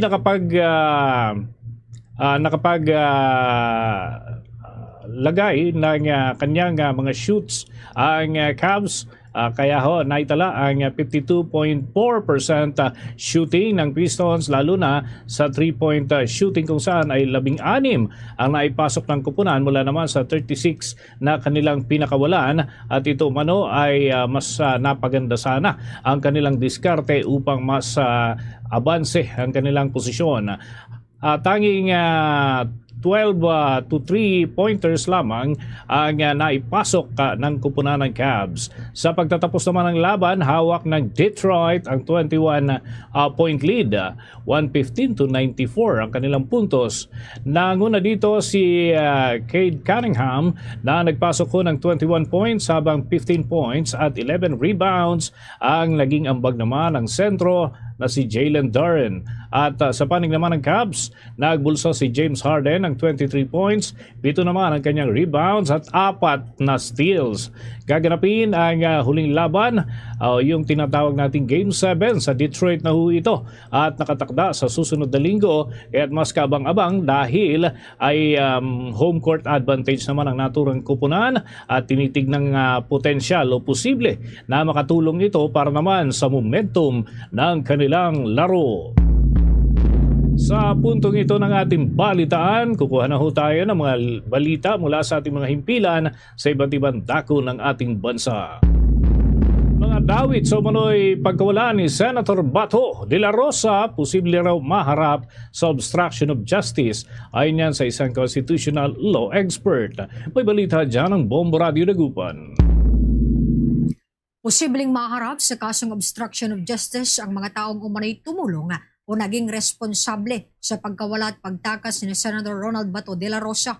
Ayon kay Attorney Joseph Emmanuel Serra, isang constitutional law expert at litigation lawyer, maituturing na perfectly fit umano sa obstruction of justice ang sinumang nagbigay ng logistics, proteksyon o tulong upang hindi maaresto ang senadora. Dito na rin nilinaw ni Sera na dapat ay gobyerno mismo ang magsampa ng kaso laban sa mga posibleng sangkot, kabilang ang ilang mga opisyal mula sa Department of Interior and Local Government, National Bureau of Investigation at iba pang ahensya ng pamahalaan. Gayunman, sa kabila umano ng 6 na buwang paghahanap, wala pa ring agarang aksyon o pag-aresto na isinagawa laban sa senadora. Dahil dito, isa sa mga nakikitang anggulo ni Sera ay posibleng stage lamang umano ang buong pangyayari. Binanggit niyang kapansin-pansin na tila nagtatawanan pa ang ilang sangkot matapos ang insidente at wala ring naiulat na nasugatan o napinsala. Aniya, dahil dito ay malinaw umano ang level of negligence ng ilang otoridad, kabilang na nga rito ang mga Sergeant at Arms, DILG, kaugnay ng umano'y pagtakas ni De La Rosa. Hindi rin umano maganda para kay Sera ang naging pahayag ni Senate President Alan Peter Cayetano na free namang umalis si De La Rosa dahil wala naman umano itong warrant sa bansa. Sa kabila ng mga nagpapatuloy na investigasyon, umaasa naman si Sera na hindi lamang matatapos sa usapin ang insidente at may mga mananagot umano sa nangyaring pagtakas ng senadora. Yung ICC, yung mga judges na nag-issue ng warrant of arrest na yan ay pag-aralan na. Nandun na yung ebidensya na inaral nila para may basis sila na mag-i-issue ng warrant of arrest. At may basihan nga doon sa batas na 9851 na yung ICC warrant of arrest na yan ay mai-implement dito sa Pilipinas. Para sa Bombo Network News, mula rito sa lalawigan ng Pangasinan, Bombo Mayra Reside nag-uulat. This is Bombo Radio Philippines, the #1 and most trusted source of news and information. Basta Radio, Bombo! Sa dagdag pa mga balita, mga kabombo, yung supply ng kuryente sa bahagi ng Visayas nasa alanganin pa ring sitwasyon. At yan ay sa kondisyon po nito ngayong araw matapos na lumagpas sa available supply ang demand sa kuryente. May balita dyan ang Bombo Radio Rojas. Muling isinailalim ng National Grid Corporation of the Philippines o NGCP sa red alert status ang Visayas Grid dahil sa patuloy na kakulangan ng supply sa kuryente sa rehiyon. Sa panayam ng Bombo Radio Rojas kay Regan Alcantara, Logistics Specialist ng National Grid Corporation of the Philippines, sinabi nito na epektibo ang extended red alert mula alas 3 ng hapon hanggang alas 10 ng gabi. Habang ipinatupad naman ang yellow alert mula alas 2 hanggang alas 3 ng hapon at alas 10 hanggang alas 11 ng gabi. Ayon pa kay Alcantara, umabot lamang sa 2,379 megawatts ang available capacity ng Visayas Grid habang pumalo naman sa 2,574 megawatts ang peak demand dahilan upang magkaroon ng kakulangan sa supply ng kuryente sa buong rehiyon. Samantala, sinabi rin ng National Grid Corporation of the Philippines na may 50 na plantang kasalukuyan na sa first outage ngayong buwan habang may 11 naman na iba pang planta na tumatakbo lamang sa rated capacities na nagresulta sa kabuang 883.1 megawatts sa unavailable sa grid. Ipinaliwanag ng opisyal na idineklara ang red alert status kapag hindi sapat ang supply ng kuryente upang matugunan ang mga pangangailangan ng mga consumer at reserve requirements ng transmission grid, habang ang yellow alert naman ay nangangahulugan ng manipis na operating margin para sa contingency requirements ng grid. Well, this week yung cost talaga ng yung red alert natin was because we lost a lot of power plants supplying the grid So as of the moment we have at least around 800 megawatts that's not available sa grid natin ngayon. So of course with a very high expected demand during summer. So yung remaining supplies power supply from the other power plants is already lower So hindi na niya kaya ma-meet yung high demand. Mula rito sa impilan ng Bombo Radio Rojas para sa Bombo Network News. Ito si Bombo Jamelus Delhi. And this is Bombo Radio Philippines, the #1 in most trusted source of news and information. Basta Radio, Bombo!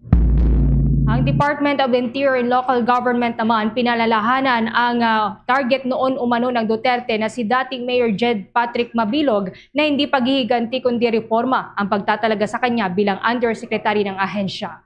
Kaugnay niyan, may nagkalapang report ang Bombo Radio Iloilo.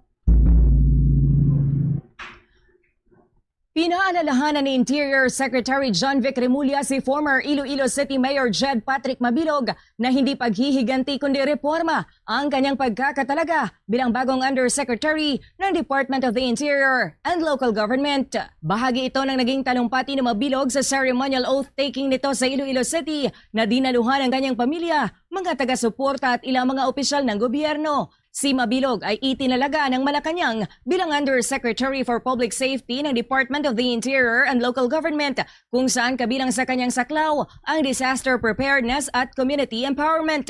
Sa kanyang mensahe, sinabi niyang matagal niyang ipinagdasal ang makabalik sa Iloilo upang muling makapaglingkod sa mga Ilonggo. Tinawag din ni Mabilog ang kanyang appointment bilang isang renewed mission at isang oportunidad upang makatulong hindi lamang sa mga Ilonggo kundi pati sa buong sambayan ng Pilipino. Matatandaang noong 2024 ay bumalik si Mabilog sa Pilipinas matapos siyang maiugnay noon ni former President Rodrigo Roa Duterte sa illegal na droga. Tumanggap si Mabilog ng executive clemency mula sa Malacanang noong 2025 na siya ring taon nang arestuhin si Duterte at dalhin sa The Hague. Sinabi sa akin ni Sec. John Vic, reserve ko yung position na yan para sa'yo. Pero sa pag-oath taking, no revenge. It is about reform. Today is not simply about an appointment. For me, this is our renewed mission. A renewed opportunity for us to help each other and to help the Filipino people. A renewed opportunity to contribute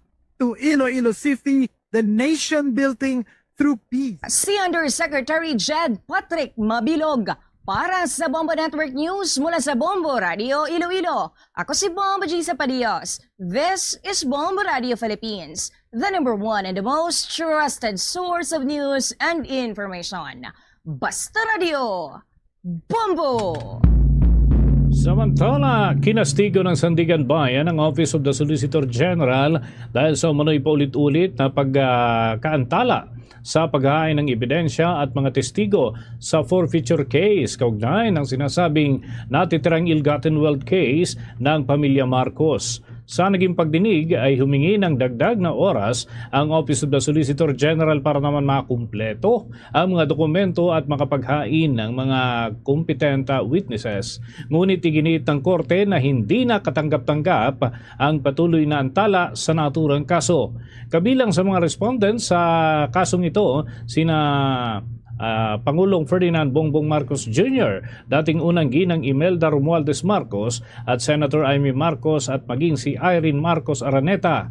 Binigyang diin ng mga maestrado na matagal nang nakabinbin ng kaso at dapat na umusad na ang proceedings, habang iginigit naman ng depensa na maapektuhan sila ng patuloy na pagkaantala.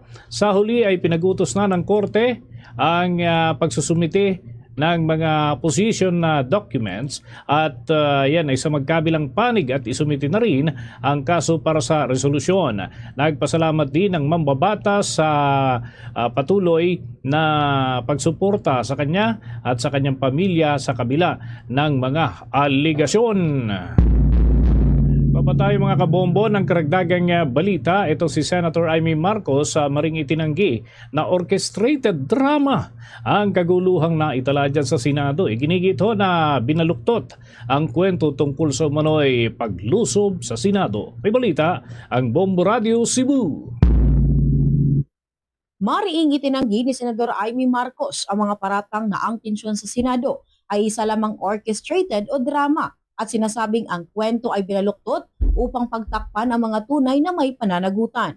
Ayon sa senador, imposibleng sirain ng kaniyang kampo ang sarili nitong opisina at lumikha ng kaguluhan para lamang makakuha ng simpatya kay Senador Bato de la Rosa. Binigyang diin din niya na ang kanilang paninindigan ay naglalayong ipagtanggol lamang ang mga karapatan ng bawat Pilipino at hindi isang politikal na palabas. Dagdag pa ni Marcos, mahirap paniwalaan ang mga otoridad ay hindi kasangkot o walang alam sa nangyari dahil sa presensya ng maraming ahensya ng gobyerno sa insidente, kabilang ang Philippine National Police, NBI, Marine Special Weapons and Tactics, at scene of the crime operations. Nilinaw din ng senador na ang Senado ay walang direktang kontrol sa mga ahensyang ito dahil ang mga ito ay nasa ilalim ng ehekutibong sangay ng gobyerno. Inilarawan din niya na ang nangyari sa Senado bilang isang paglusob at assault sa kontrobersyal na operasyon na may kaugnayan sa umano'y tangkang pag-aresto kay Senador De La Rosa. Ipinaliwanag niya na nabigla sila matapos makarinig ng sunod-sunod na putok ng baril habang nagtitipon sa opisina ng Pangulo ng Senado upang hintayin ang articles of impeachment mula sa House of Representatives. Ayon sa kanya, napilitan ang Senate security personnel na mag-warning shot, ngunit gumanti ang NBI ng sunod-sunod na putok ng baril. Dahil dito, sinigurado ng mga tauhan ng Office of the Sergeant at Arms ang mga pasukan sa pamamagitan ng pagharang sa mga mesa matapos umunoy pumasok ang mga armadong individual sa lugar. Dahil dito, nanawagan si Marcos na masusing investigasyon upang malaman kung sino talaga ang nag-utos ng operasyon at ang kaguluhang naganap sa paligid ng Senado. Nako, talaga naman. At ngayon, binabaliktad ang kwento na isang malaking drama to.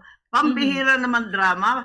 Talagang magre-risk kami na nagkakabarilan sa tabi namin. Sobra naman. At ngayon, hugas kamay mula sa ating Pangulo, sa NBI, lahat sila, PNP, DILG, walang nag-utos. Paano ka naman maniniwalang walang nag-utos? Kompletos Ricardo sila doon.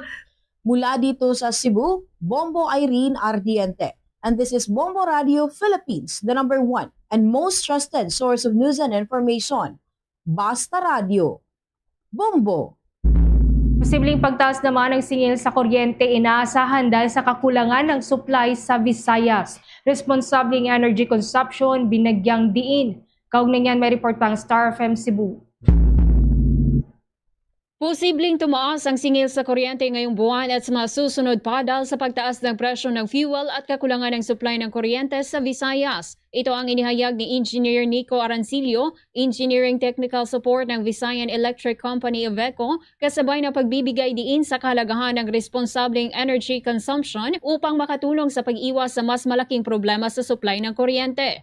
Hinikayat niya ang publiko na magtipid ng kuryente kabilang na ang pagtanggal sa saksakan ng mga appliances na hindi ginagamit dahil patuloy pa rin anya itong kumukonsumo ng enerhiya. Anya, ilan sa mga dahilan ng kakulangan sa kuryente ay ang hindi pa pagbabalik operasyon ng ilang power plants at ang mababang kapasidad ng iba pang planta kaya limitado ang supply ng kuryente sa rehiyon. Sa pagtatanong ng Star FM Cebu kay Arancilio, sinabi niyang isa sa kanilang mga hakbang ay ang patuloy na paghahanap ng mga power provider na maaaring makontrata upang mabawasan ang kanilang exposure sa market at mapabuti ang power availability. Dagdag pa nito, patuloy silang nakikipag-ugnayan sa National Grid Corporation of the Philippines at sa Department of Energy upang mapanatili ang katatagan ng power grid at maiwasan ang malawakan at matagalang pagkawala ng kuryente. Tiniyak din niya na nakahanda ang lahat ng contingency measures upang mapanatili ang tuloy-tuloy na supply ng kuryente sa gitna ng nararanasang yellow at red alert status sa Visayas grid. So I believe and yes, we can expect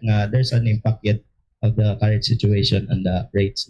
One of our initiative is that continue to look for our providers of power that we can have contract so that we can lessen our exposure getting to the market. So that's one way that we can improve the power availability within our franchise. Mula rito sa lungsod ng Cebu, ito si Star DJ Sophie Ember and this is Bombo Radio Philippines, the #1 and most trusted source of news and information. Basta Radio, Bombo! Kauna-unahan namang Filipino educator nakatanggap ng Member of the Order of the British Empire Medal sa Windsor Castle sa United Kingdom. May report pa dyan ng Bombo Radio Legazpi. Pinarangalan ang isang Filipino educator na si Edison David sa Windsor Castle sa United Kingdom nitong Mayo 13. Natanggap niya ang Member of the Order of British Empire Medal para sa kanyang mga serbisyo sa edukasyon mula mismo kay Prince William sa ngalan ni His Majesty King Charles III. Ayon sa kanya sa eksklusibong panayam ng Bombo Radio Legazpi na hanggang sa ngayon ay overwhelming ito para sa kanya. Sinabi ni David na mahalaga ang kanyang trabaho sa likod ng karangalan na ibinigay sa kanya Anya, siya ay nagmula sa isang modest background at pinursigi ang pagtuturo sa United Kingdom. Kwento nito na pangunahing layunin niya ay tulungan ang mga mahihirap at tiyakin ang edukasyon para sa kanila upang magkaroon ng magandang buhay at social mobility para sa ibang mga oportunidad. Natanggap niya ang kanyang karangalan matapos mailathala ng Official Gazette sa Buckingham Palace kung saan nagkaroon ng monarchy para sa tinatawag na King's New Year Honors List na ginaganap 2 petsa bawat taon. Ang nasabing listahan ay tumatanggap ng parangal para sa Most Excellent Order ng British Empire. It is a very important recognition of the work that I've done in terms of education. But I think the recognition is not as important as the work itself. My goal in education is always to make sure that the pupils, the young people under my care and under the care of my colleagues, get the best education they deserve. I came from a modest background, and my parents always tell us that education is transformational. Yan ang ulat mula rito sa himpilan ng Bombo Radio Legazpi. Ito si Bombo Romela Sakayan Wandasan, and this is Bombo Radio Philippines, the #1 and most trusted source of news and information. Basta Radio, Bombo! Tuloy-tuloy lamang sa mga balita at impormasyon na maaari po ninyong matunghayan sa pamamagitan ng ating mga himpilan. Available po yan sa pamamagitan ng Bombo Mobile App, YouTube, TikTok at maging sa Facebook Live. At sa mga lalawigan, masusubaybayan ang ating mga palatuntunan kagaya po dyan sa Visayas Region. Available po sa probinsya ng Iloilo ang mga palatuntunan ng Bombo Radio at Star FM Iloilo. Doon naman sa area ho ng Negros Island, nariyan po ang Bombo Radio at Star FM Bacolod. Sa Central Visayas, Bombo Radio at Star FM Cebu. Sa lalawigan ng Capiz, nariyan po ang Bombo Radio at Star FM Bacolod. Kung kayo naman ay nasa bahagi po ng Aklan, nariyan po ang Bombo Radio Kalibo. At sa area ng Eastern Visayas, mapapakinggan at mapapanood ang mga palatuntunan ng Bombo Radio Tacloban. Mga kabomba Kasar Nation, bago po tayo magtapos, samahan niyo po kaming manalangin ng Prayer for Peace in union with the Prayer Vigil for Peace led by Pope Leo XIV. Lord, make us instruments of your peace in a world wounded by conflict, especially in the Middle East, where fear, anger, and uncertainty continue to grow. We turn to God in humble prayer. May He teach us to bring healing where there is pain, love where there is hatred, and forgiveness where there is injury. Where there is division among nations, may dialogue begin. Where there is despair, may hope rise. Where there is darkness, may His light shine. Where there is violence, may courage for peace prevail. We pray for all countries affected by tension and war. May the hearts of leaders be calmed and guided toward justice, compassion, and respect for every human life. May they seek not conflict, but understanding. O Divine Master, teach us not to seek to be understood, but to understand. Not to be consoled, but to console. Not to be loved, but to love. For it is in giving that we receive, in pardoning that we are pardoned, and in letting go of hatred that we are born into true and lasting peace. May your peace descend upon the Middle East and the whole world, upon every suffering family, every frightened child, and every weary heart. We ask this through Christ our Lord. Amen.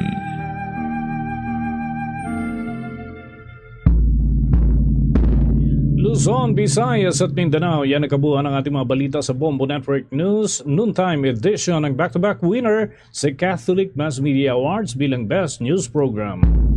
At mula rito sa Bombo News Center, Makati, this is Bombo Radio Philippines, the #1 and most trusted source of news and information. Basta Radio, Bombo!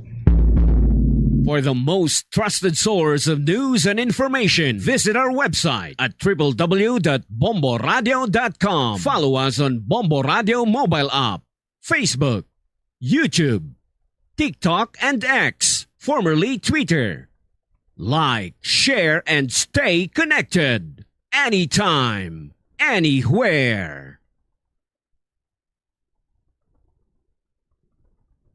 Oras sa Bombo Radio Iloilo, Philippine Standard Time. 1 minuto na nakaligad sa takna sining alauna. Balik na diri sa pagpangalagad sa Bombo Anay sa udto sa gyapon ko mo Bombo Chama Blanco Hover. Standby sa aton sining mga kabombo. Atensyon sa mga konsumidor sa More Power Iloilo. Kung humalin sa nagligad sining mga inadlaw, naka-eksperyensya kamo sa brownout, ganagalawig 2 tumtum 3 ka oras. Ari pamati kamo kay mangikaw po naton karon ang More Power Iloilo diri agod nga i-plastar diri sa aton ining mga naga-cleanabo karon, no? Sa aton man siniya nga mga kasimanwa. We have on the line si Miss Angel Tan sa More Power Iloilo. Miss Angel, si Bombo Cham live ikaw sa Bombo Anay sa udto. Good afternoon. Good afternoon, Bombo Cham, no? Kagamayng hapon sa mga consumers and listeners ng More Power diri sa bayan sa Iloilo City kag sa part sang province of Iloilo, Bombo Cham. All right. Now, Miss Angel, damo sang mga nagapamangkot nga ako no nga mayara sang from time to time mabatyagan sini iyang unscheduled power interrupted ang mga konsumidor sang More. Actually, Bombo Cham, no, subong Sabado, no, these past 3 days, nagpagwa isang yellow alert status. Nag-start siya actually sa yellow alert status and then nag-red alert status ang NGCP. Balikan ta, ano ang rason sini. Maghambal kita yellow alert status, kumbaga manipis ang supply sang kuryente kung ikumparar sa demand. However, maghambal kita red alert status kung amo sini ang supply sang kuryente, ang demand mas mataas, Bombo Cham. But silingon sa yellow alert status may supply pa. However, sa red alert status ginakulang na gid ang supply sang kuryente. So ang NGCP diri naghatag sang ilang mga alert status sa paagi abi sa ilang official communication sa ilang letters through More Power, mga distribution utilities plus sa bahin sang ilang Facebook page. So after sini Bombo Cham, upon checking sini, nakita diri nga mga rason which is ang based on their explanation is ang pagkadula or outage sa multiple plants. Iban diri is halin pa sa pila na katuig nga gina-state nila every may mga alert status. Plus ining current abing sa Miluzon area, no, pag-trip sang 500 kilovolt nga Tayabas Ilihan and Ilihan Dasmariñas transmission lines. According ni siya sa DOE, which is amo ni siya ang pag-trip sang 2 major transmission lines nga nag-disconnect gid sang 2,462.1 megawatts of natural gas-fired capacity from Luzon grid. Kay Bombo Cham, hindi man lipod sa hibalo sang ating mga kabombo, no, nga ti ang mga distribution utility nagakuha man kita sa power supply gid through Luzon area which is nagaagi sa mga transmission lines.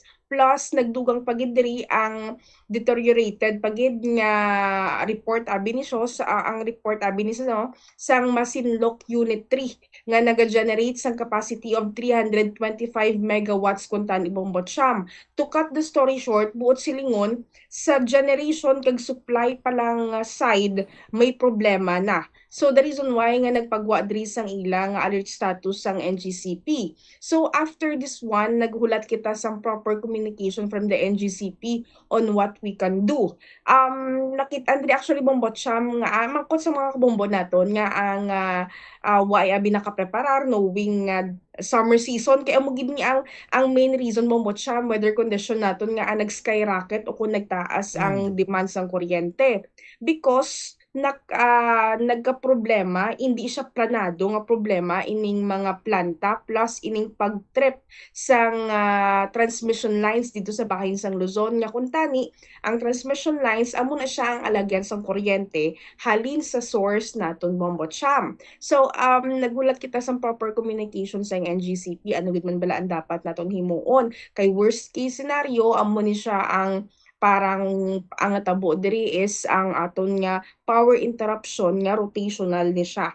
So ang natabo abi diri Bombot Siam, may mga times nga nagapost sa NGCP from 8 AM do dira sila nagapabalo nga around 3 PM to 10 PM. Let's just say amo na ang do mga peak hours. When we say peak hours, dira gid nagataas ang demand sang kuryente sang aton nga mga konsumidor. So mga dira nga oras sabi let's just say naghambal sila nga amo ning oras red alert status kita buot silingon, we will expect sang possibility sang ining rotational scheduled power interruption o kun ang aton nga MLD. When we say MLD, ang manual load dropping, amo ni siya ang aton nga amo ni nga ang rason nga magahimo kita sang rotational scheduled power interruption para nga ti ma-reach naton ining certain megawatts nga ginapangayo sa mga distribution utilities pamaagi sa NGCP nga i-deload o kun ibuhin ni siya temporarily sa nagakonsumo sang kuryente Bombot Siam.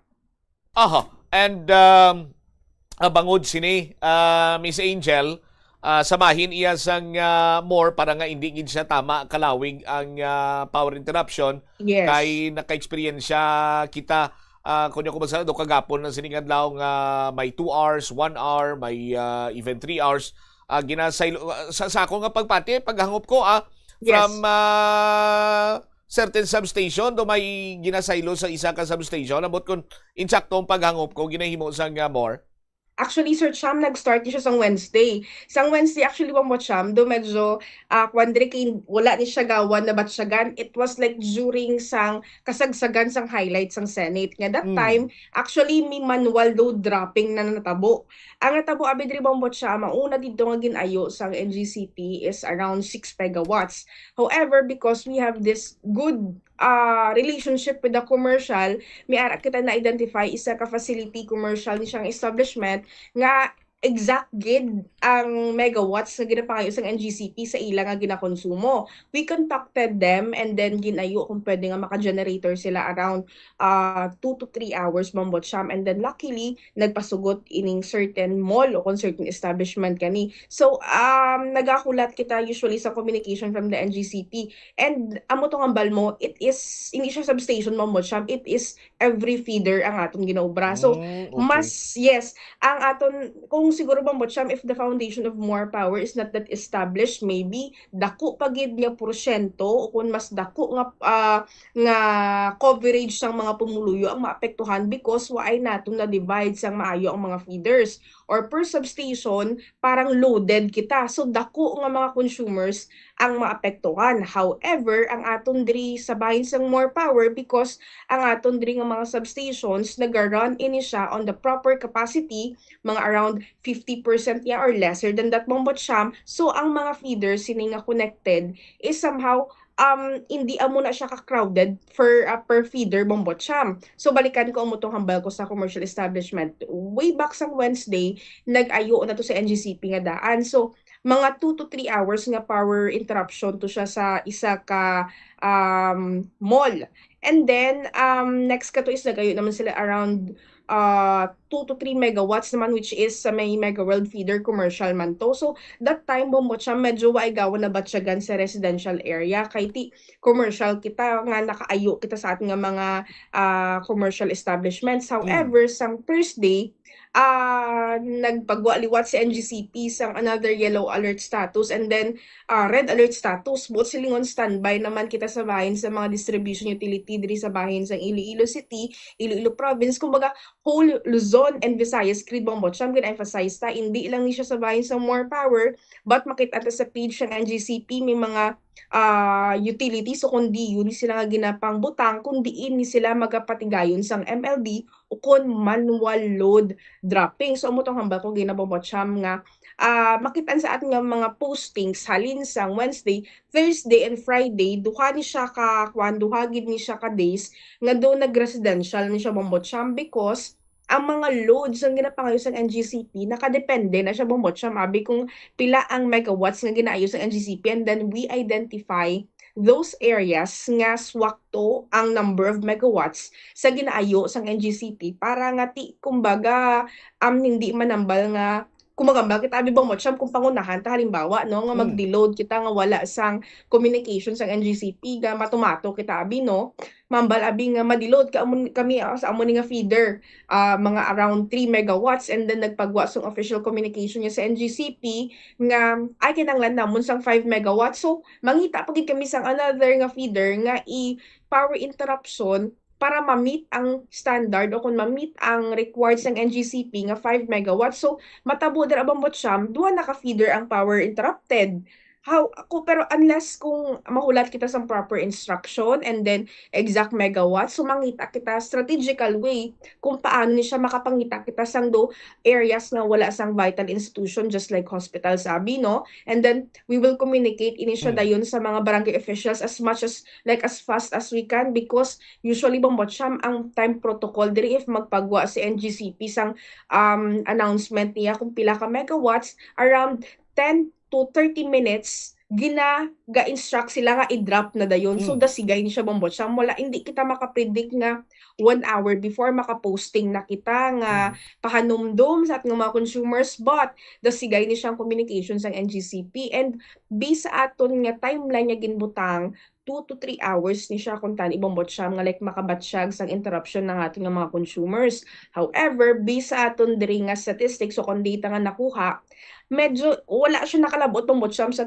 tubtob gid like sobra 3 hours bambot siya because once ka mag-flag si NGCP nga ready na for energization, ginabalikan naton gilayon sang kuryente and kaina sang aga actually bambot siya no, naghulat kita sa sining announcements ng NGCP because ang peak hours gid usually is around mga 3 PM and then ga-announce sila mga around 8 to 9 AM gid man. However, subong adlaw ang latest advisory nila dre, wala sila sang alert status but grid alert update lang ni siya ang nakabutang dre, which is sa bahin sang Visayas grid, ang capacity naton is around 2,768 megawatts and then ang ating demand is around 2,339 megawatts bambot siyam. So may dako na nga margin between the demand and supply kay these past few days because sa tuman niya kainit, nagdululungan ang mga offices.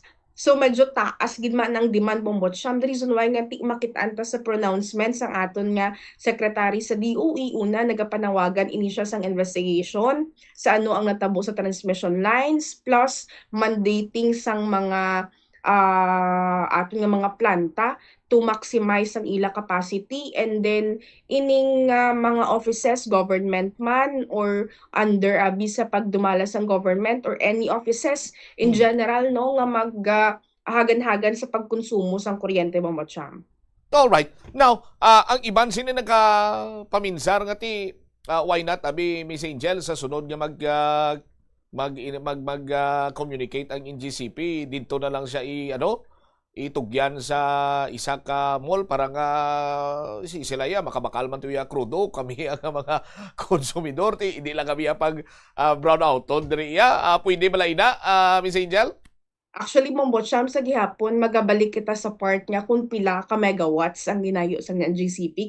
Plus, mambot siyam, knowing nga ang capacity bala right now sang mga malls. Kumbaga, ara is ginayo ta on our end because una-una, gito sila sa frontline. Kumbaga, frontline na sila mambot siyam if ever nga worst case scenario, frontline sila din man ang ginaayo naton. However, if may mga megawatts, parang this past few days, actually bambot siyam doon medyo panubo ang ginaayo. However, ari is like gakonsumo man sila bambot siyam sang crudo. So, like somehow, baki-baki taman kumbaga kung ano ang supply nga ginahatag sa bahin sang more power on our end because we're doing it, kumbaga strategic way of managing the supply nga what we have right now. So, kung amo to ang ina-emphasize ko bambot siyam, kung hindi establish ang ating mga feeder substations nato, mabudlayan gid kita if we will talk about sa sining worst case scenario. Kay kitanta ang mga sentiments ng aton nga mga consumers, ang ating mga kabombo,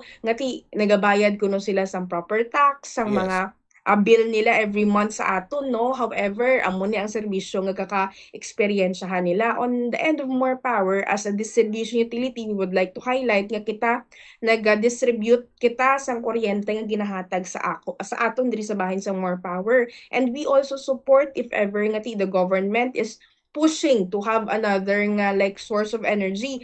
Madumduman to gani Bombotcham sa zona sang presidente, no, nga ting kapanawagan ini siya for the usage, maximize kid ang usage ng aton renewable resources. So if ever nga magdugang pagid ang sources, mas maayo gid Bombotcham, at least may backup kita nga energy diri sa bahin sa mga distribution utility o kon para sa mga consumers. Kiti for how many days actually Bombotcham nagapanawagan gid kita, no, sa pag hagan-hagan sa paggamit sang kuryente, things like that. But however, hindi taman kumbaga hindi tagid push na nga idea sa ating mga consumers, knowing nga tama kaginot ka grabe ang kapaang Bombotcham nga i-reduce ang ila nga aircon, especially kung may mga conditions sila nga gina-maintain ni hapo abi nga hindi gid makapanubo sang temperature sang ila nga balay Bombotcham, no. So things like this we do really understand sa bahin sang ating nga mga consumers.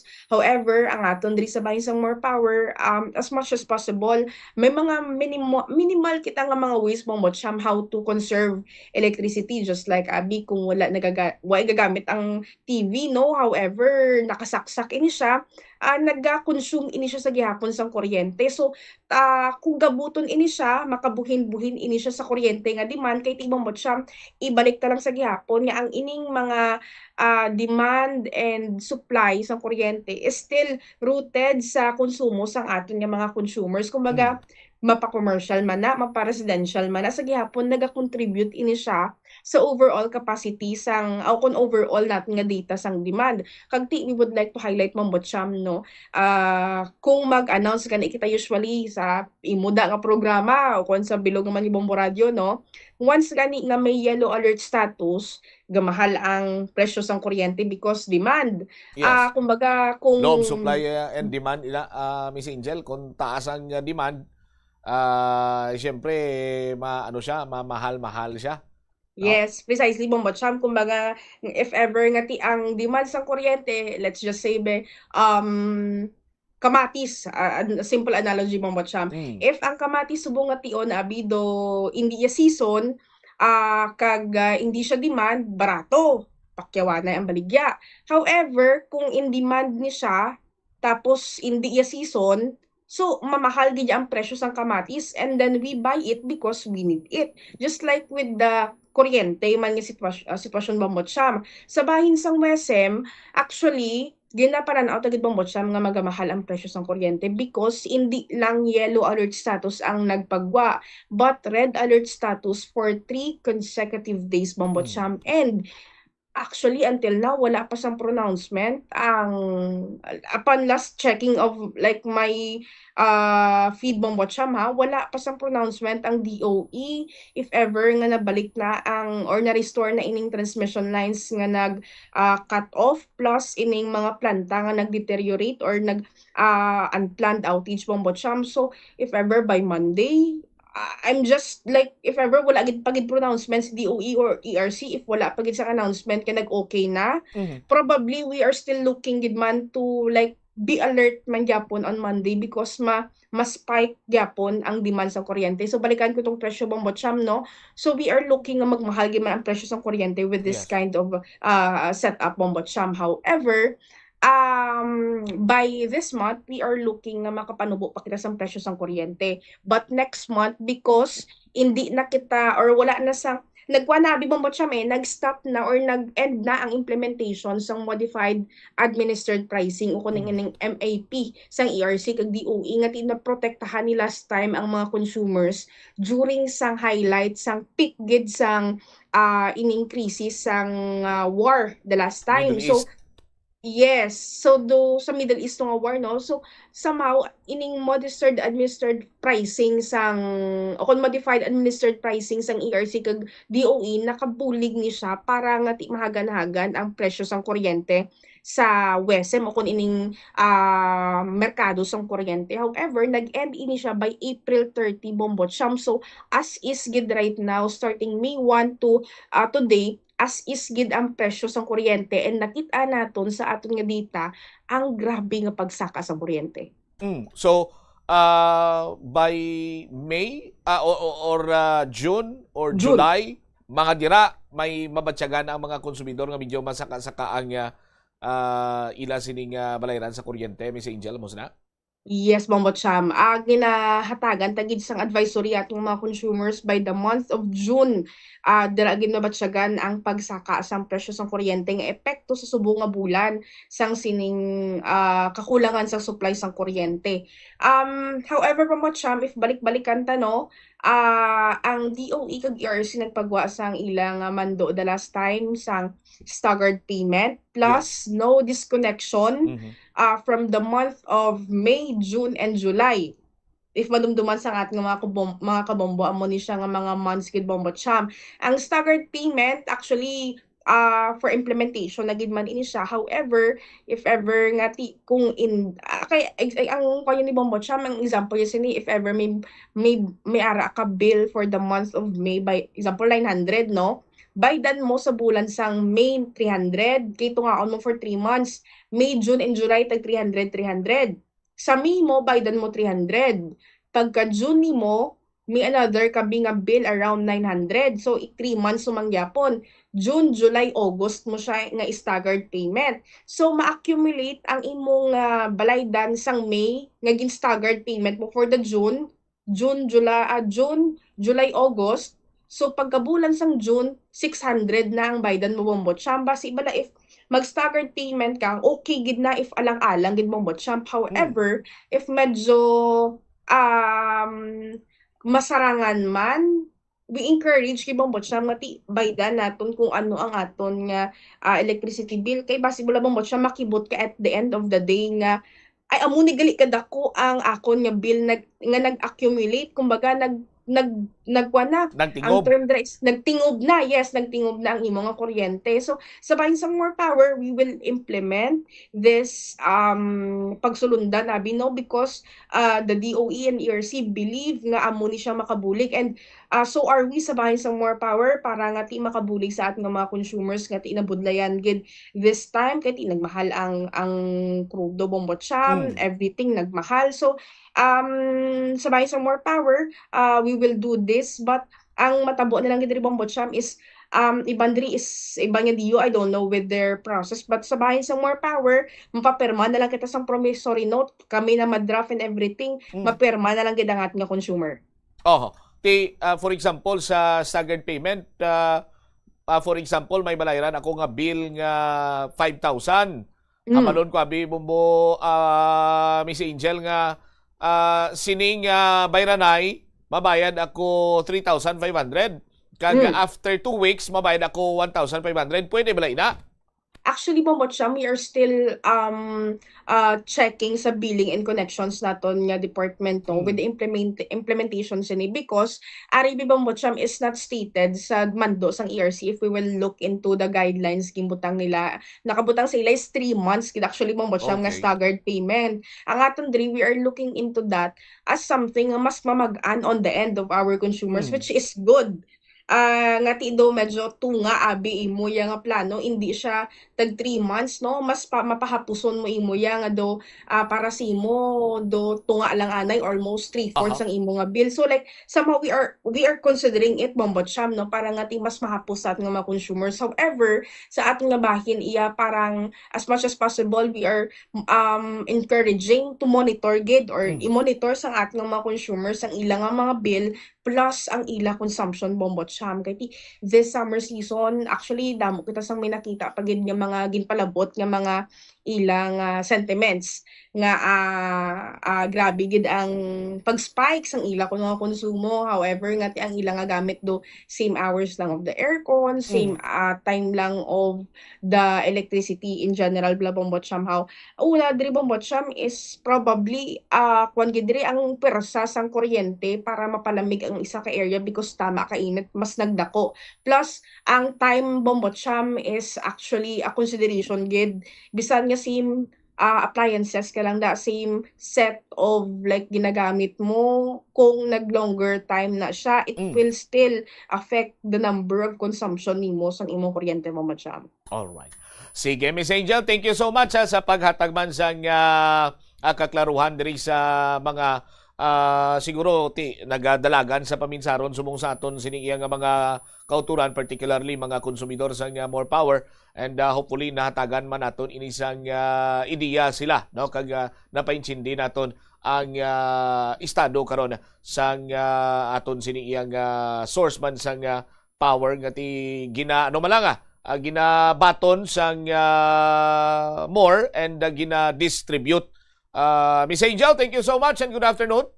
Thank you so much, Ma'am Batcham. No, kag of course, at ng mga consumers, kung may luyag sila ipalabot, mga mensahe, pamaagi-abi sa ating nga Facebook page, sa ating 24/7 helpline, bukas gid kita, Ma'am Batcham, because diri sa bayan sa More Power, we provide clarity, transparency, agod niya ti maintindihan sa ating mga consumers, ano gid man bala ang update, ano ang nagakatabo sa operasyon sa More Power. Again, Ma'am Batcham, madamo gid nga salamat sa imong tiyempo, kag sa kahigayunan nga makawaragwag kita sa kahanginan paagi sa Bombo Radio. Madamo gid nga salamat kag maayong hapon.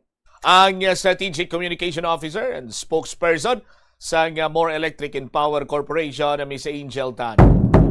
So mo sina ang senaryo sa aton sining mga kauturan, no, kaya ay paipipila sa aton sining mga kabumbo ti kung lang taon mo lang bisitahan mo ang page sa More Power ti siyempre iban sini siguro bangod man sa frustration kiti madasig mag-init ang ilan sining ulo kay kinit san pumamba nga sang naglikan lang kami to nagabayad ba kami sa insakto nga way kami kurente amo sinang insakto sini iyang senaryo bala mo ti si More Power, no, is a distribution facility ti ang National Grid Corporation dira nagahalin ang gina-distribute naman nga kuryente mo ni More Power. So kung sila to may problema sa aton sining mga kabombo, sa ila sining mga transmission line, ti problema man kita diri. Pero thankful lang kita kay may mga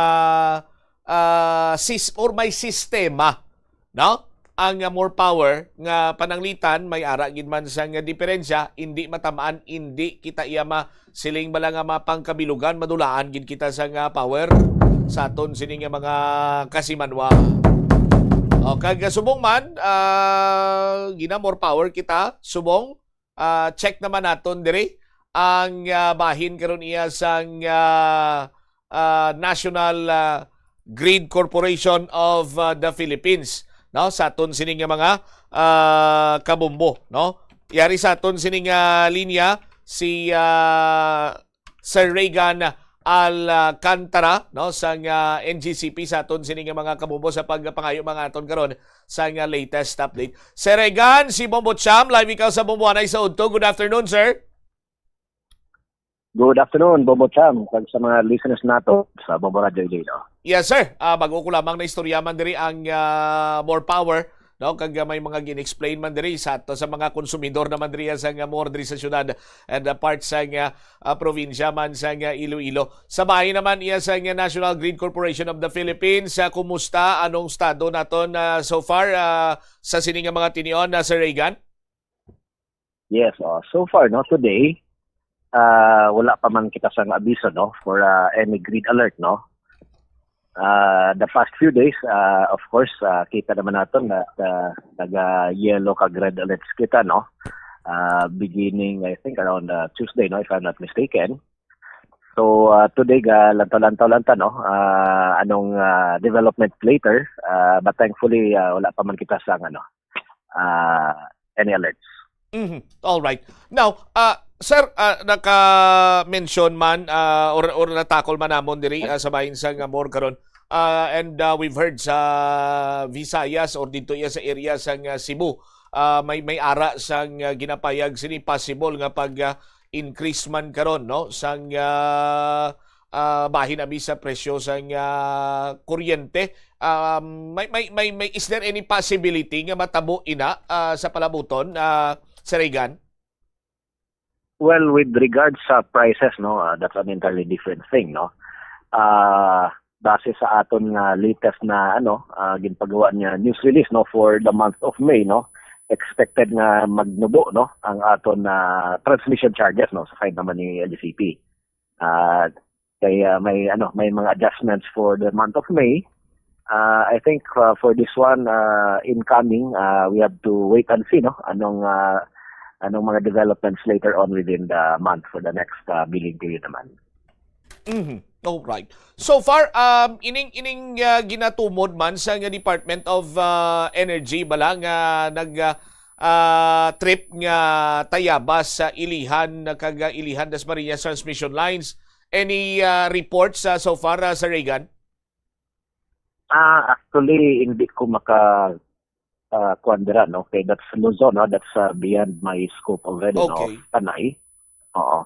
But kami naman sa NDCP no, we acknowledge naman no anong mga request or ni DOE no, kag ni ERC. So as far as I know no, they are currently preparing naman no ang ato na mga reports no based on the ongoing investigation in parallel. But at the same time ang pinaka-focus gid sa subong no, especially the past few days right after ang mga aton mga grid alerts is really to stabilize the grid no, to ensure that it's stable. And so far na-stabilize man naton sir? Yes. So that's why part of that no is ang aton nga ginapagawa isang mga manual load droppings no ng mga advisories no.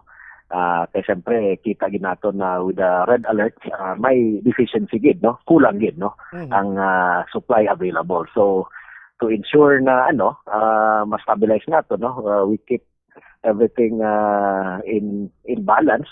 Amo na nga may mga pagbuhin kita no sa specific areas no. So may mga allocation that was spread all over Visayas no. Here in our area sa Visayas. So from Leyte, Samar, Cebu, Bohol, Negros and Panay, gaano kita may mga manual load dropping kita na naga-occur since I think mga around Tuesday or Wednesday of this week. All right. Sige. Sir Reagan, from time to time siguro magpakigangot kami sa imo agad nga makakuha kita sa mga latest updates sa bahay naman niya karon sa National Grid Corporation of the Philippines. Thank you so much for your time. Good afternoon, sir. Good afternoon, Bobo Cham. Kag always open atong linya para sa Bombo Radio Iloilo. Thank you again. Si Mr. Reagan Alcantara, ang lead specialist sa National Grid Corporation of the Philippines. So far, sa aton sining mga kabumbo, so far, sugod pa kita sa sining mga tinion. Sa aton sining mga kuturan, magluwas lang sa pila sining mga nagliligad sining may nadlaw nga nag-yellow and naglabot kita hasta sa red alert. Sa aton sining mga kabumbo nga kung saan may aragin sa pagkinanglan sa sining ginatawag nila nga MLD or ining manual load dropping no, para sa aton sining mga kasimanwa no, nga makompensate to ang kung pila ang kulang sa aton sining mga kuturan bisan mga duwa or isa lang ka oras until such time nga mag-stabilize naman sa bahin karon niya sa NGCP no, kag mabalik iya sa normal ang sitwasyon. Pagbalik nato na banwa dugang nga mga balita kag impormasyon diri man sa pagpangalagad sa Bumbuana Isaudto. Check nato na si Bombo Jomar Villa may kantanan sa sining signage pala diraw sa bahin iya karon sa abuhang flyover. Kag si MMDA chairman Nicolas Torre III daw nasuya ni sa kay attorney kalinisan sa iya sini nga ginahimo sa isa ka pulis tublang gintiklod itong isa ka rider igo muragali sa aton sini nga mga kasimanwa no edited video na tuya pero may ara sang long version nga kung sa diin ti ginligatsyar gingarit-garit no ginprovoke sining rider ang pulis sa aton sining mga kuturan bangod gati iya sini iya nga pamatsyagan nalapas kunong iya sini nga kinamatarong Ti karon gin-aresto ining nasambitan iyang police officer.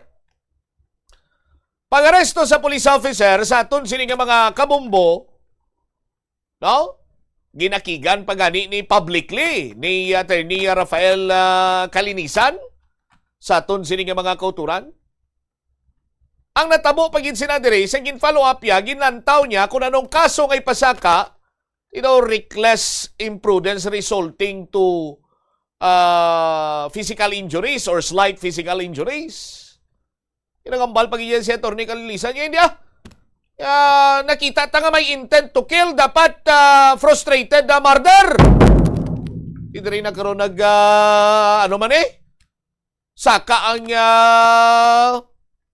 kilay ni MMDA Chairman Nicolas Torre.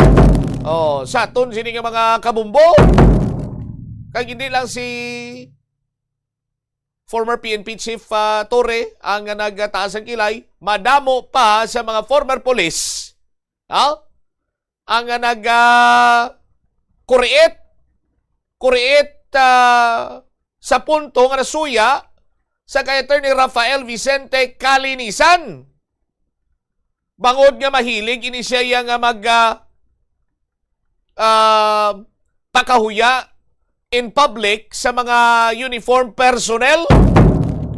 Well, kung naga-intragin man abi sa kabulastugan kag sinindikato kag hindi mayong ginatrabaho or ginahimo bilang isa ka pulis, imakambal kita nga do deserve yaman ina, pero hindi man sa tanan-tanan sini nga bagay sa aton sini nga mga kasimanwa, himuon mo na yang do yagutaon at the same time do pakahuyan mo ng isa ka pulis personnel. Balikan tani bala pagkatapos ang milaka importante nga mga panumdum. Oras naton 36 minutos na kaligad sa Taknang Launa. Plazuela de Iloilo, Bill Board of Activities for May 10 to 16, 2026. Songs that are largely from the past years are on your way sa Sining Mayo 16, Sabado, kaupo ng Retro Band sa concert at the Plaza, magasugod alas 6 ang gabi. Sa tion sa musical show, napulo ka mga matahom nga Plazuela de Iloilo mags kag madamo pa nga iban ang igaparafol sa masuki sa Plazuela de Iloilo. Sa Mayo 17, Domingo, ginaagdang tanan nga mangin kabahin sang Eucharistic celebration nga pagkahiwaton sa Latolda sa among adlaw alas 11 sang aga. Sa tion sang Holy Mass, pangayoon naton sa Ginoo nga hatagan niya kita sang kabakod nga malampuwasan ang internal kag external problems sang aton nga pungsod. Plazuela de Iloilo, we remain to be one with you in the common hope for a better community and a progressive country in 2026. I-off ang suga sa wala ginagamit nga lugar. Patsyon ang suga sa restrooms, pantry, hallway, o kon meeting rooms kung wala sang tawo. Mas makinot inis sang sa pabayan lang nga nakabukas ang suga sa bilog nga adlaw.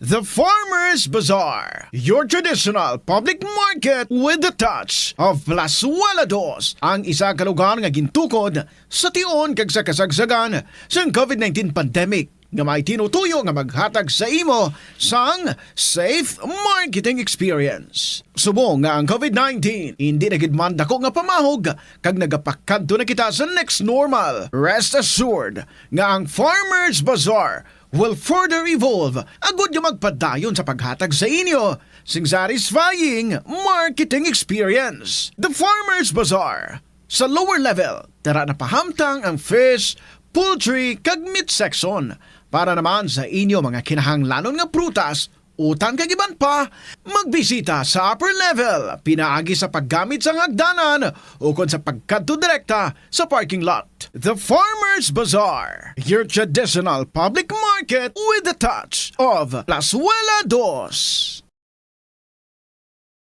Panugyan na rin sa eksperto kung kwarta ang paghambalan. Apesar limitado ang imo abilidad nga mag-invest, ang gamay nga contribution sa investment accounts ang makabulig sa imo nga magamit ang earned money nga maka-generate sang dugang nga income. Ikonsiderar ang pagbukas ng retirement account o kung iban nga investment account.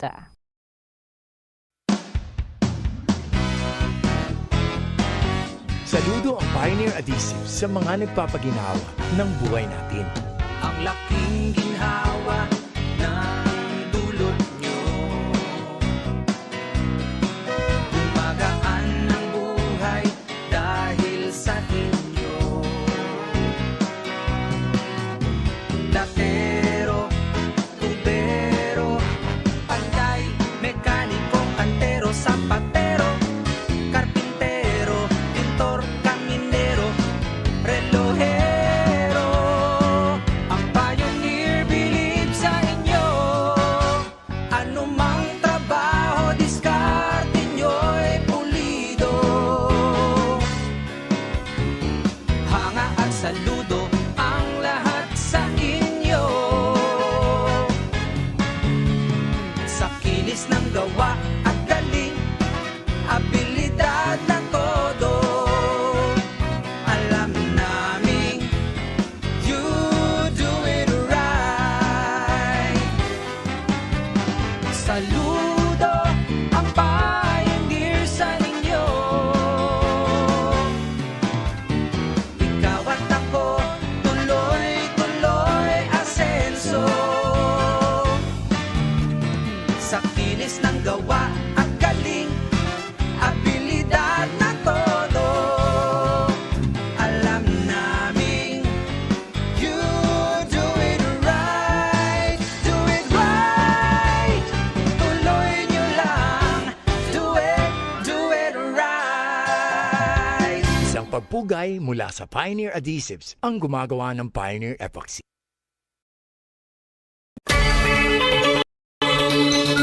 Kung ginbilin ang computer nga nagaandar bisan wala ginagamit, nagakonsumo gihapon ini sang kuryente. Mas makinot kung ibutang sa sleep mode kung wala ginagamit sang 5 to 10 minutes o kung i-shutdown ini kung mag-break ikaw sang mas sobra sa 15 minutes. Ang monitor pwede man nga patyon pagkatapos sang 3 to 5 minutes nga wala ginagamit. Sa sini nga paagi makakinot ang opisina sang dako nga kuryente kada bulan.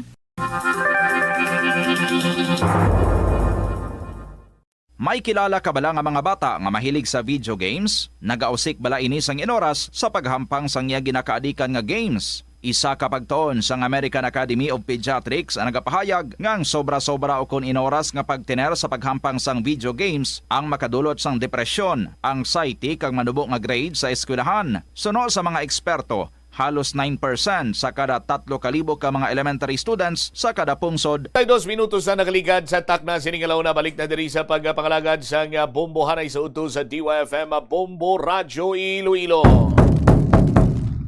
Madamo sa mga kabombo naton, hilabi pa mga riders ang nasuya sa isa-iya ka pulis. Kasunod sa pagwa sining video nga kung sa diin, literal nga gintiklod sa isa ka pulis nga nagasunod sa isa ka rider, no?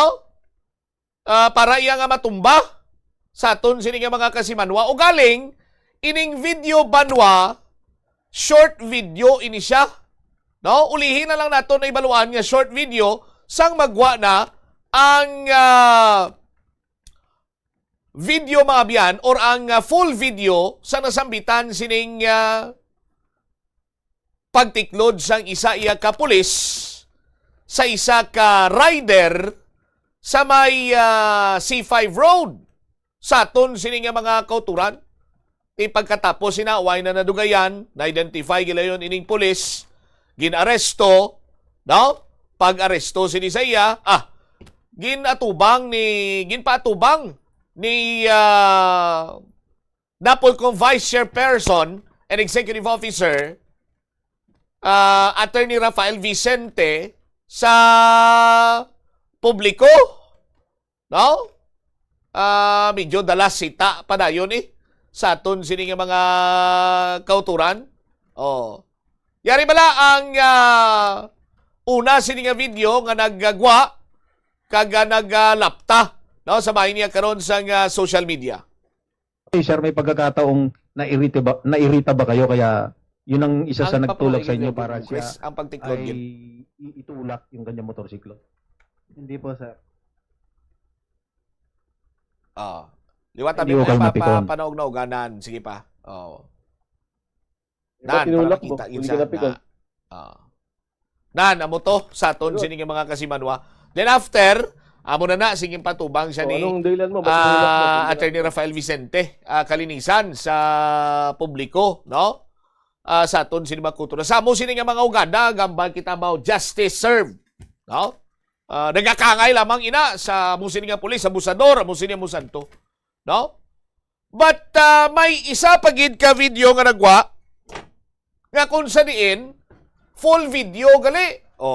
Ari ang full video aton sini ipakita sa aton sini nga mga kauturan nga kuha sa 360 camera nga kung sa diin ti ginapakita diri nga nalampasan sang pulis ining rider tapos ti do pamatsyag ya do gincut siya or whatsoever gasiling pa siya gani nga right ko niya ginamo mo ko siya mo sadto, no? Tigin sunod ya gin-provoke niya ang pulis hasta nga naglabot ko sa punto nga do nagmurugot man niya ginhawa sang pulis niklod sa sang pulis. My goodness. Ari bala ang full video sa aton sinikiron niya mga kauturan.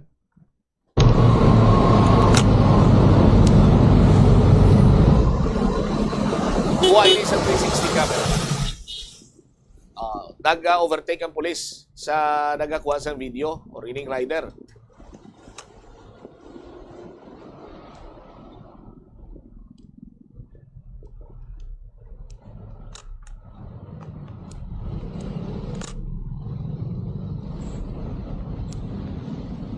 Diri nga sitwasyon do wala pa na digawa sila ng nagawakal do nagaway pa na disang bangigay. But sige lang mo bukris pa na wala lang.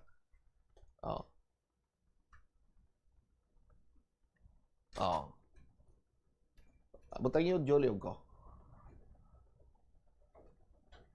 Ano na ni siya? White to mga capture ginlagasin na ni balik one time abilio ko. Ginlagasin na ning pulis. Sige lang, gailang audio, anay. Nalampuwas na ni, balik-balik kita gamay.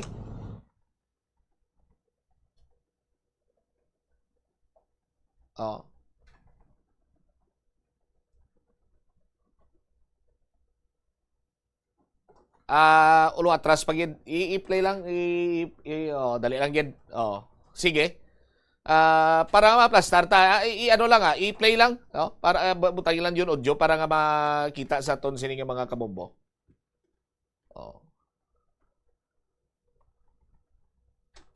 Amo na nga balikin kay ginatawagin na namo pero ang portion gid lang nga gin-cut siya. Balik kita mo Chris sa puno na lang lihog ko.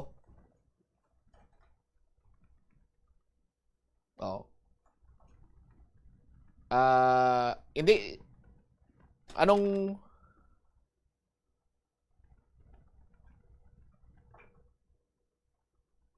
i-play lang kag pabay kay ma-annotate lang ko gailang audio gamay.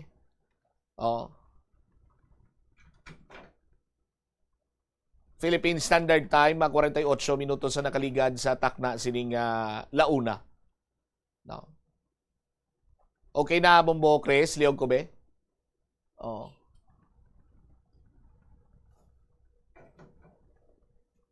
Hindi drana na siya gintiklod na i-play siya sa halin sa puno balaliog ko.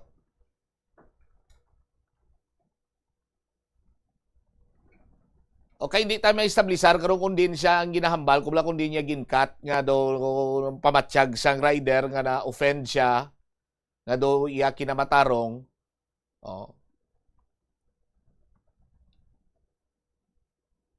Okay, sige. Philippine Standard Time, 50 minutos na nakaligad sa takna sining launa. Diri sa pagpangalagad sang Bombo Hanay sa Udto sa DYFM Bombo Radio Iloy. Balik-balik kita, Bombo Chris. Ginlagas dira na ginlagas siya pero para ma-establishar tabla kung sa diin siya ginkat sang rider or sang police rather nga nag-init ang ulo sang rider, no? Sa aton sini nga mga kasimanwa.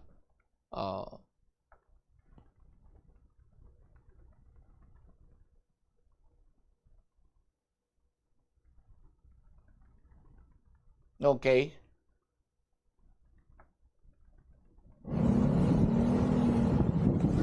Amo na nang pagtiklon siya pero papunuan tapagid. Okay? Para sa full video sa aton sini nga mga kauturan. Sige, balik na lang kita dira. Okay lang, pabay lang kay i-annotate ko lang. Gaya lang audio. Pagwa lang. Sige, kuntihan mo na ni siya. Na naglampas tong pulis. Why pa na di anay, why pa na siya why sabi nagreklamo or nagkumod-kumod. No, naguna na ang pulis, no? Kay tido sa paghangop nato na mo sining sitwasyon no gadali ang pulis abi. Why pa sang interaction sa ilang duwa. Okay? Kay ti traffic mo si 5 road traffic ini siya sa aton sining mga kabumbo.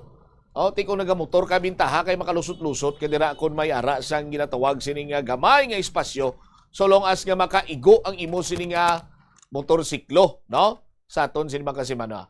Dere mabit naguna ang rider. Sa paguna sang rider sa aton sining mga kauturan, sige-sige ang iya sining padlagan dira na ginainay bangod nga nagutok, no? Ara medyo ligwa gawa sa aton sining mga kasimanwa. May ginasundan pagin siyang isa ka rider nan. Audio Bombo Chris, gaya lihog. Nan, amo na to kagado dito siya na offend. Bakit kinakat mo ako? Bakit kinakat mo ako? Pamatian tang sunod pag ginang nagkalan ako. Mamadali ka, alam mo traffic. Ano?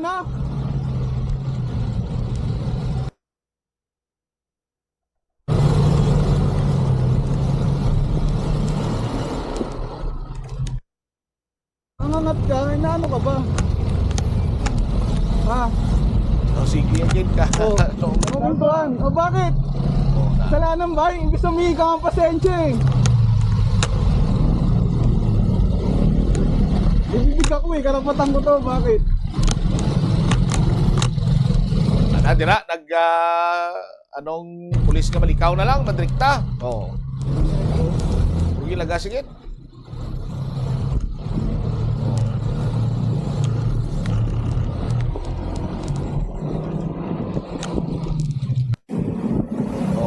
Amo na ni sunod ang natabo.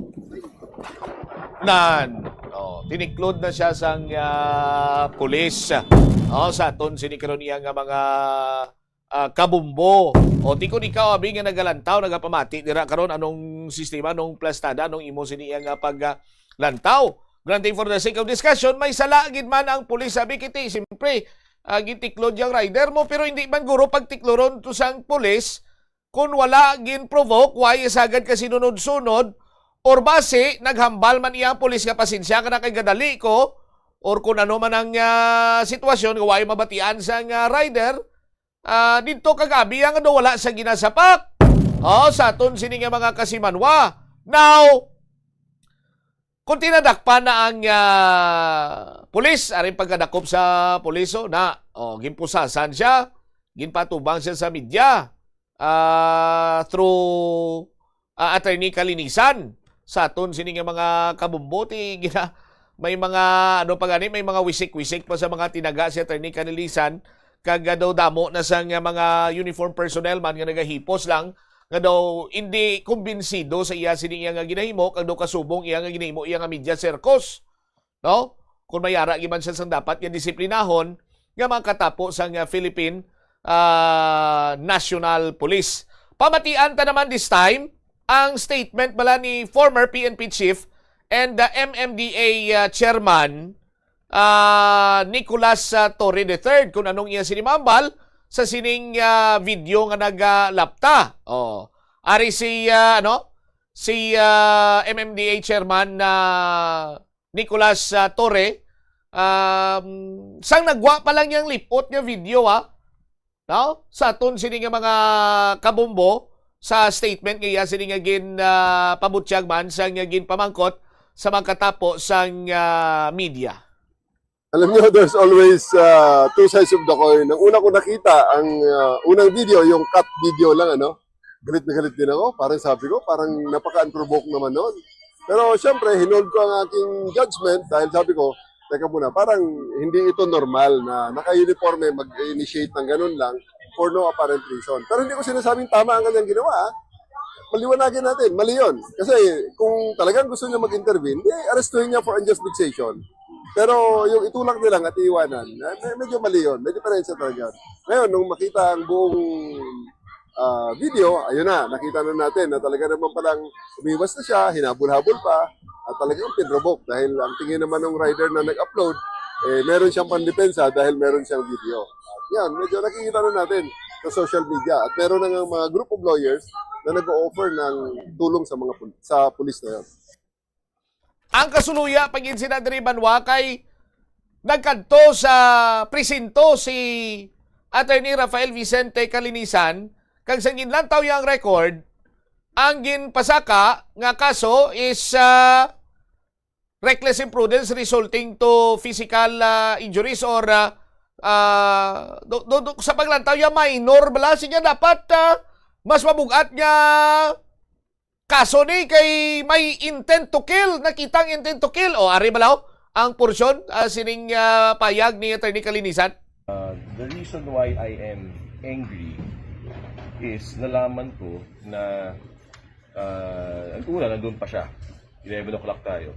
Pero worst, nalaman ko na ang ikinakaso lang pala ng QC sa kanya slight physical injuries. Physical injuries lang at malicious mischief. Ano ibig sabihin nun? Napakababa ng kaso na balak i-file ng QC laban dun sa pulis nila na nanulak na nagmomotor sa C5. Klaro-klarong may intensyon na pumatay yun. Nasa C5 tayo Di klaro kuno nga may tuyo gin man nga patsyon to sa aton sini nga mga kasimanwa. That is why nga ang anay PNP chief, no? Daw nasuya man sa kay Attorney Calinisan kagaya sini nga ginpahayag nga judge ka ng administrative cases, hindi prosecutor ng media circus. Defending discipline does not mean tolerating abuse, but defending justice also means protecting our personnel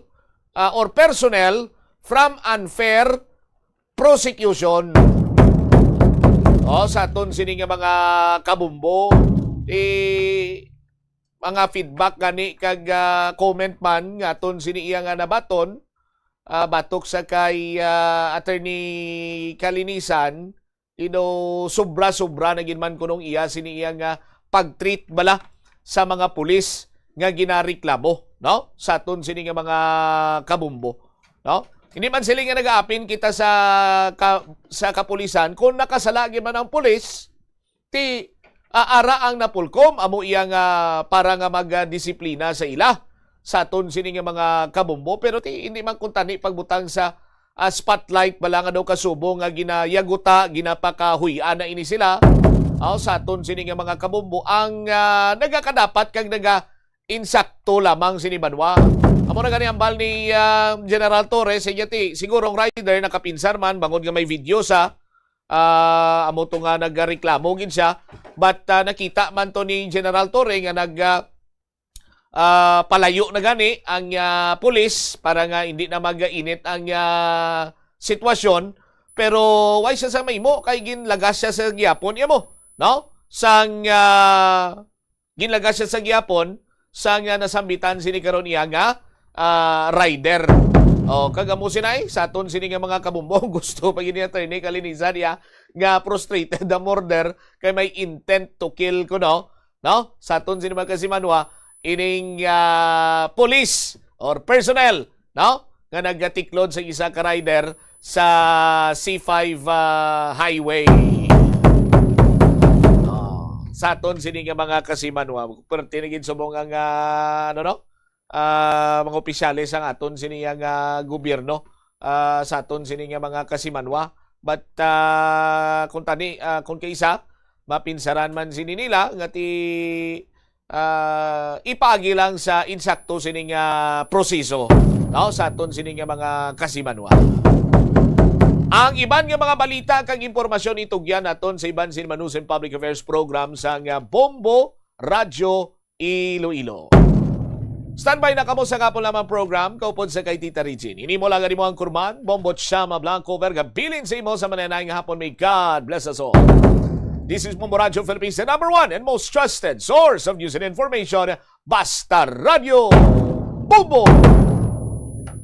The Farmer's Bazaar, your traditional public market with the touch of Plasuelados, ang isa ka lugar nga gintukod sa tion kag sa kasagsagan sa COVID-19 pandemic nga may tinutuyo nga maghatag sa imo sang safe marketing experience. Subong nga ang COVID-19 hindi na gid man dako nga pamahog kag nagapakadto na kita sa next normal. Rest assured nga ang Farmer's Bazaar will further evolve agud yung magpadayon sa paghatag sa inyo sing satisfying marketing experience. The Farmer's Bazaar. Sa lower level, tara na pahamtang ang fish, poultry, kag meat section para naman sa inyo mga kinahanglanon nga prutas, utang kag iban pa, magbisita sa upper level, pinaagi sa paggamit sa hagdanan o kon sa pagkadto direkta sa parking lot. The Farmer's Bazaar, your traditional public market with the touch of Plasuelados. Limitahan ang pag-charge sang devices. Hindi pagpabayaan nga naka-plug ang phone, laptop o kon tablet kung puno na ang battery. Patyon o kung i-unplug gilayon kung tapos na. Makakinot ini bisan gamay lang per device. Ilabi na kung madamo ang empleyado sa opisina.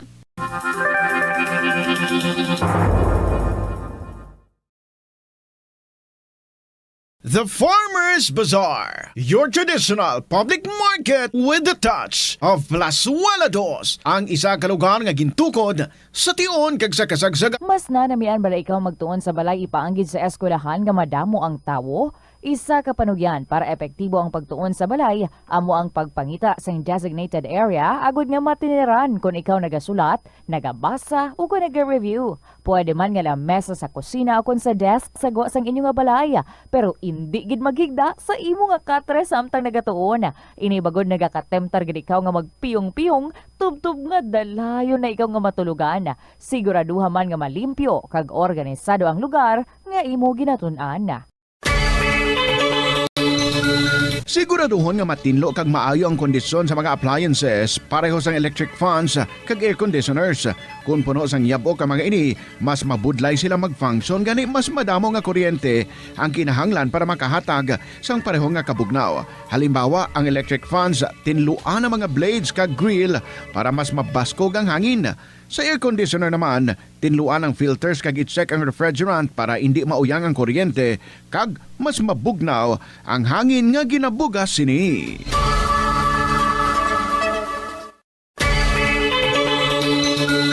I-off ang suga sa wala ginagamit nga lugar. Patsyon ang suga sa restrooms, pantry, hallway o kon meeting rooms kung wala sang tawo. Mas makinot ini sang sa pabayan lang nga nakabukas ang suga sa bilog nga adlaw. Ano bala ang dapat tandaan sa tion nga magbiyahe agod mangin hassle-free ang bakasyon? Yari ang pila ka mga tips. Una, i-check ang health kag travel alert sa napili nga mga lugar. Ikadua, magpili isang safe nga accommodation. Mag-research ka magbasa sa mga reviews sa napili nga lugar antes mag-book. Ikatatlo, siguraduhon na nga may nagagana nga mobile phone. Ang tanan nga mga upod agod mangin mahapos ang komunikasyon sa tion nga madula o kung kinahanglan nga magbulagay sa dalan. Be prepared in case of emergencies. Siguraduhon na nga may backup nga emergency plan nga may medical reimbursement sa tion nga may maospital bangod sa aksidente.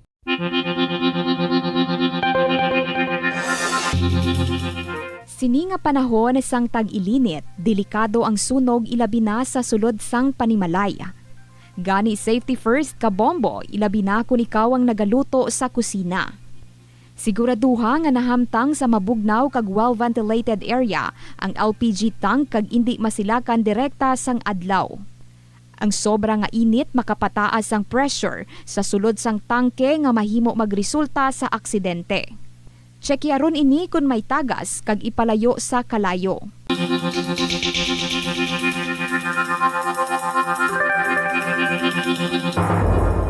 Plazuela de Iloilo, Bill Board of Activities for May 10 to 16, 2026. Songs that are largely from the past years are on your way sa Sininga Mayo 16, Sabado, kaupo ng Retro Band sa concert at the Plaza, magasugod alas 6 ang gabi. Sa tion sa musical show, napulo ka mga matahom nga Plazuela de Iloilo mags kag madamo pa nga iban ang igaparafol sa masuki sa Plazuela de Iloilo. Sa Mayo 17, Domingo, ginaagdang tanan nga mangin kabahin sang Eucharistic celebration nga pagkahiwaton sa Latolda sa among adlaw alas 11 sang aga. Sa tion sang Holy Mass, pangayoon naton sa Ginoo nga hatagan niya kita sang kabakod nga malampuwasan ang internal kag external problems sang aton nga pungsod. Plazuela de Iloilo, we remain to be one with you in the common hope for a better community and a progressive country in 2026.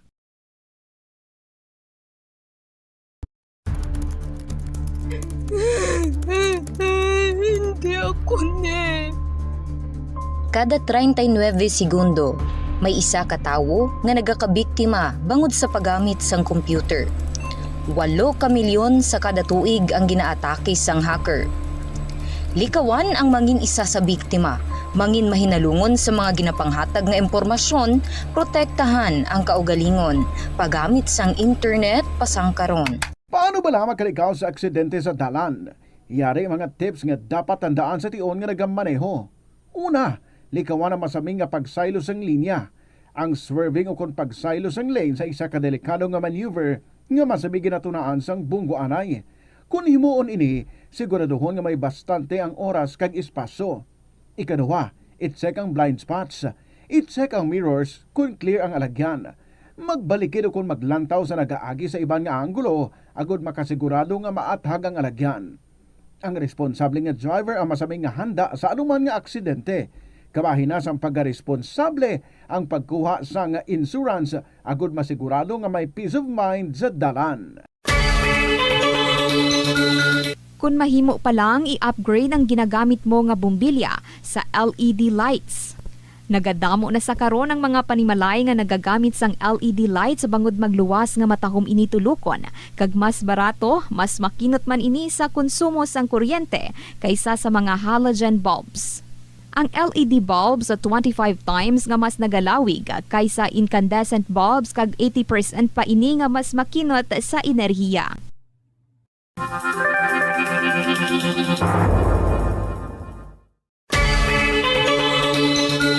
Kung nagabiyahe, dalang salakyan, planuhi ang ruta, kag tingbo ng mga malipot nga ruta, kag isahon na lang, agud makakinot sa gatong. I-schedule ang biyahe nga off-peak hours para ma-minimize ang inoras sang idling sa traffic. I-practice ang carpooling kung mahimo pa lang para mabuhinan ang numero sa mga salakyan sa dalanon.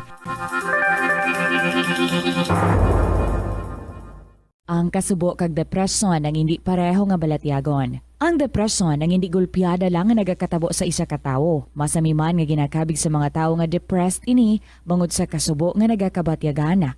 Ang kasubo temporaryo lang nga nagakabatyagan sang tawo kag masami nagadugay sang pilalang kaadlaw. Samtang makabig naman nga nag-experience ikaw sang depresyon kung masobre na sa 3 ka bulan nga nagabatyag ikaw sang kasubo. Importante nga mahibaluan ang mga naga-trigger sa nga mga balatyagon agud nga mahibaluan kung paano ini nga bulngon. Paano ipabilin nga matinlo ang ginakaon nga mga prutas kag utan? Dapat nga regular ang paghugas ng kamot nga may habon sa sulod sang 20 segundos bag-o kag pagkatapos mag-uyat sang anuman nga butang. Hugasan sa maayo mga prutas kag utan gamit ang tubig bago ini kaunon o kun isimpon sa ginaluto nga pagkaon. Likawan nga maggamit sang habon o kun bleach o kun anuman nga kemikal sa paghugas sa mga ini. lutuon sa maayo ang mga utan agod mapatay ang mga Ito ang Bombo Radio Philippines. Fully digitalized. Numero 1 sa balita, komentaryo, drama at serbisyo publiko. Bombo Radio Philippines. Bombo Radio Philippines. Unmatched. Number 1 and most trusted source of news and information. Basta Radio Bombo! Good afternoon, mainit nga kahaponanon sa inyo tanan, kag mainit man nga pag-abi-abi ko sa inyo, diri sa kahapon lamang program on a Saturday. Happy weekend! Enjoy, gidang iban dira, dinang outing. Good afternoon sa liwat. This is Tita Regine welcoming you, each and every one of you out there nga nag-upod sa aton. Welcome diri sa kahapon lamang program. Special hello also sa mga friends naton abroad nga they're staying connected diri sa programa KLP. Salamat gid. Today we're going to interview our winner direkta dito sa Europe, and let's find out where exactly siya sa Europe. Again, this is Tita Regine and this is kahapon lamang program. Sa saning nga hapon, gina-welcome ko kamo at the same time, gina-invite yung mag-share man sa inyong mga stories, paki-email ang makasaysayan ninyo sa kabuhi sa bombo_iloilo@bomboradio.info or sa latonina and then ipadala sa kahapon lamang program DYFM Bombo Radio Iloilo, Sky City Tower, Maple Street, Iloilo City, May 16, Saturday. Kita today. Ari na ato nga ambahanon para sa inyo from Kent Lemuel Espaltero Chat Box. Good afternoon, welcome sa KLP.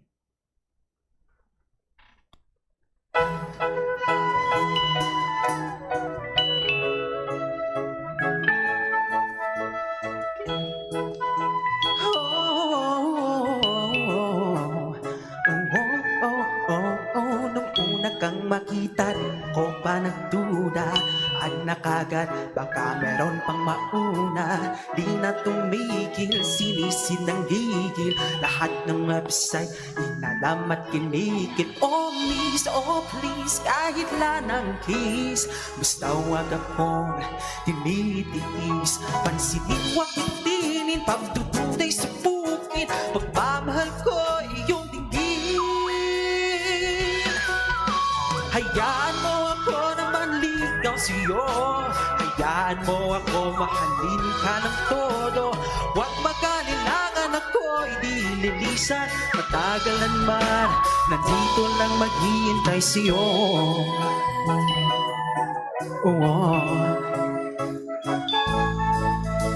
Simpleng chat at simpleng scene, di maibigay, kilig lang ang akin. Naka-active pero di namamansin, naka-chat na sa iba pero sa walang tingin. O tila ba kikita, kamute na ba o unfollowed na? Di lubos ba isip kung anong ikakanta?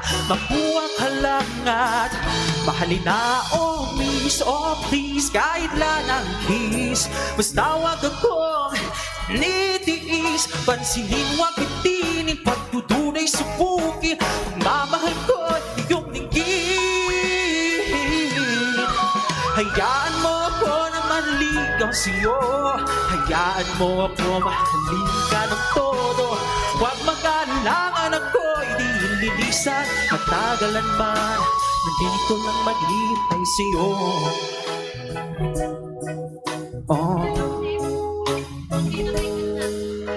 Martira man ang sabi na, pero smile mo lang ako'y masaya. Di mo man piliin at di mapansin, sa memories kinikilig pa din. Hayaan mo ako na maligaw sa'yo, hayaan mo ako mahalin ka todo. Huwag mag-alinlangan ako, hindi lilisan, matagalan man. Hayaan mo ako na maligaw sa'yo, hayaan mo ako mahalin ka todo. Huwag mag-alinlangan ako, hindi lilisan, matagalan man. Nandito lang maghihintay sa'yo. Matagal man, dito lang maghihintay sa'yo. Matagal man, hindi ko lang maghihintay sa'yo. Matagal man, nandito lang maghihintay ako.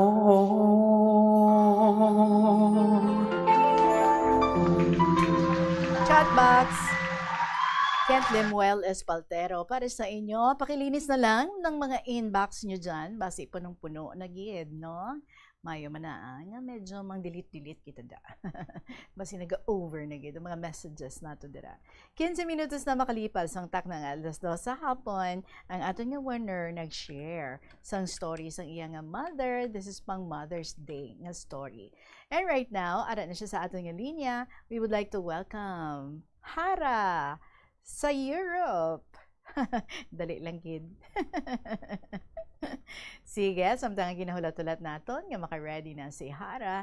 Kamo man dira mga kabombo, pwede gid nga next kamo na ang akong nga interviewon because kamo na ang akong nga next nga winner. Ang una nga himuon dapat share anay sa inyong nga mga stories diri sa kahapon lamang program. I-email nyo ina sa bombo_iloilo@bomboradio.info. Pwede gid nga ang mga ginapangsulat sa gihapon nga mga kasaysayan ginabato naton gihapon ina. So sulatan ang mga istorya and then ipadala lang sa kahapon lamang program, DYFM, Bombo Radio, Iloilo, Sky, City Tower, Mapa Street, Iloilo City. Are we all set? Pwede na, partner? So this time mga kabombo, ari na siya, ang ating winner, si Hara. Good afternoon, gid sa imo, Hara. Ay, okay. Sige. Wala pa gali. Nakita ko na siya eh. Sige. 16 minutes after 2 o'clock sa mga padala sang ilang mga istorya diri, especially those letters nga aton nga nabasa for this week. Alert gid kamo dira, kag bantay gid kamo because before kita mag-close ang program sa sani nga hapon, syempre announcement anay sa aton nga new winner kung sa diin makadaog ang aton nga winner sang 1,000 pesos nga cash kag kung ari man lang siya diri sa probinsya o kung syudad sang Iloilo, and if it's possible for him or her nga makakadto diri personally sa station, syempre maga one-on-one interview gid kita sa iya, face-to-face interview gid kita. But if not available, pwede gid nga maga video call kita. Alright, so kita ko na ang ating winner. Is she ready? Sige, ready na si Hara. Ba, nagpa-beauty pa si Hara. Hello Hara, good afternoon gid sa imo. Welcome back diri sa kahapon lamang program. Hi, hello Tita Regine. Maayong hapon sa tanan. Glowing ikaw. Game preparahan tagi ka, Tita Regine. I know. Sige, so di ikaw subong ganin, what particular country? Finland. Sa Finland kami, Tita. Ay, wow. So, mga Finnish, dira. Good afternoon lang, gid. May pa-konting sample kita dira sang greeting sa mga taga-Finland. Okay. Kay diri subong is morning. So, nagahambal kami moy huomen ta kay kile. Wow. Good morning, everyone. Good morning pala. Ito kalawi gali, no? Anyway. So, ikaw, ara sa Finland, subong. So, di naman si mama mo, subong. Amaning nangin focus ng imong story kay naghatag ikaw tribute sa imong mother. Oo, gani Tita Regine. Dapat upod ko siya subong. Galing kay nakaplan na sila magpagimeras with the family. So, haba niya basi wala dito signal or ambot man sa iya. Baw ng manggahan. Gigali si mama mo, ha? Anyway, ang manggahan da gali. Ay, sorry. Oo. Anyway, you said your mother has went through a lot. So, istoryahay kami sa iyang growing up years. Anong iyang family background? Anong natabo sa ilang kabuhi? Okay, Tita Regine. As far as I can remember, nagdako man sila nga okay, tita. They went to school sa private school because my lolo, as I've said sa letter, nag-ubra siya sa bangko and they have helpers sa ila house. But as they grow up, do dito na nag-shift ang ila life kay si lolo ging force siya nga hindi na mag-work sa bangko tapos nagbakal sila sang duta dira dampi sa 4th district sa hambalon ko na lang gani sa dingle.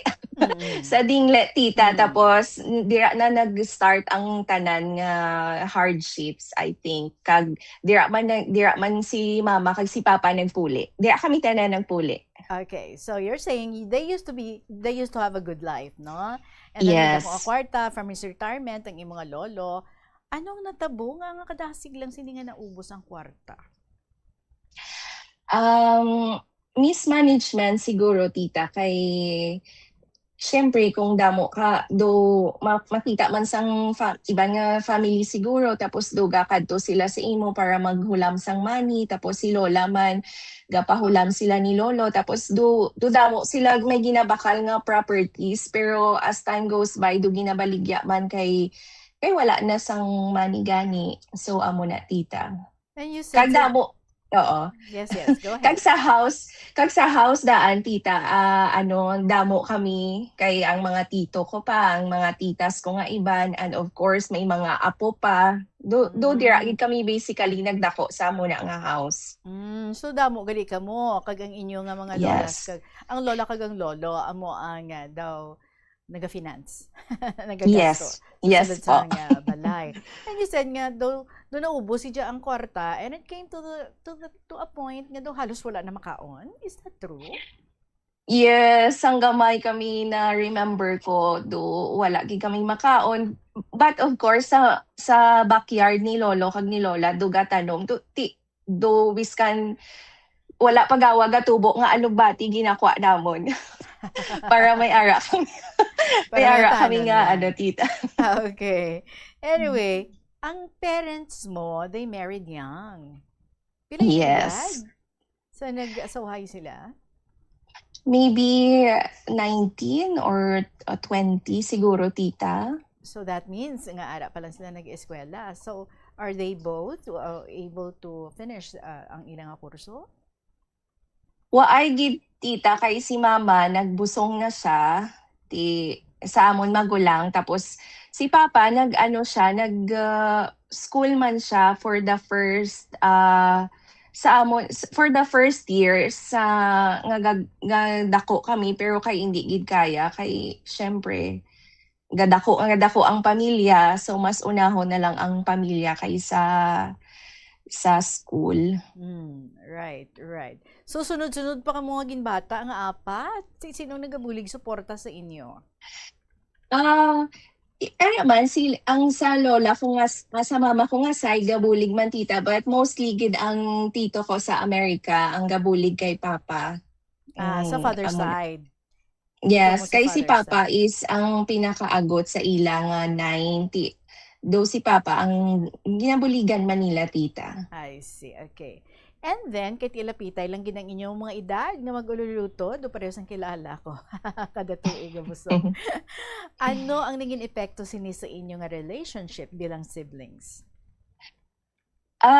Of course, we are close, but of course hindi man tita sang gamay kay mga ano kami, hindi gid kami close ang gailinaway kami, but as we grow up, no, dira kami nag-close galing subong kay nagwatak-watak naman kami. Samdang nagpamilya man ang tagsa ka isa. Pero close kami tita. Okay. Especially, no, siguro sa mga gagmay pa nga ti obdanay kamo mismo, maka-play lang kamo nga kamo lang together. No? Yes. And mas nakabond kamo nga mga mag-ululutod. And then, so young sila nga nag-marry, may trabaho man ang father mo? Sometimes may ara tita, sometimes wala. Hambal ni mama, sa POV lang ni mama, do si papa bala do always hindi siya makastay sa isa ka work, kay do nakapoy siya or something, nabudlayan, tapos mahalina naman do muna bala tita. Kay syempre siguro kay young man siya nag-umpisa, do wala man sang may ga-guide sa iya, I don't know lang tita. Oo. Sige, you grew up sa panimalay sa inyong nga lola kag lolo. Saan ka mo naghalin sa poder sa inyong nga lola kag lolo? Kag nga ang naghalin ka mo? Kay siguro tita, I think naghalin kami kay do nagahambal naman, do naga-decide naman sila nga let's try on our own man. Tapos nagkadto kami sa balay sang step-sister ni Papa. Dito kami kay may dako man sila nga balay kag do garent or hindi lang ko sure kung garent kami or ginggaan kami sang isa ka room. Tapos dito kami tita mga ako to mag-grade 5. Aha. So you are now by your own, kamukha mo na Yes, kami na lang lang. So din. how's life? Kaya kamukha mo na lang. As hindi man siya always hindi man siya always tita, may ara man kay di ba do ga obra man si Papa in between or si Mama may mga rackets man but most of the time do sang elementary to high school dira ako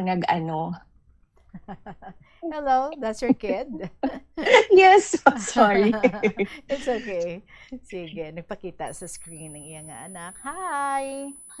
Alright. Hi! And then ang nagdesisyon si mama mo nga mag-OFW sa Taiwan.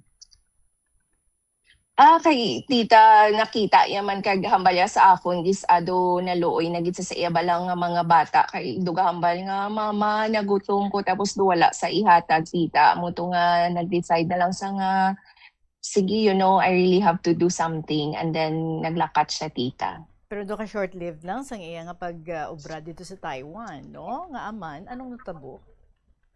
Oo, short-lived lang kay kag hindi pa to siya tita, may oras lang siya nga mag-uyat sang iya phone. Hindi gid kami always nga naga-connect. Do every day off ya lang bala mo. Ginahamba niya man nga okay ang iya nga employer, pero kay grabe ang obra kay do maobra pa siya sa iya pinakami nga employer tapos dumakadto pa siya sa mother sang iya employer which na discover pa nila nga kabalo siya mag-massage. Ti amo na tita ginapatawag to sa tas mabalik na naman sa iya nga employer para magdigamo. May extra payment siya sa pagmamasahe sa iya? Do wala tita, do nadala na sa tanan nga iya nga salary gin.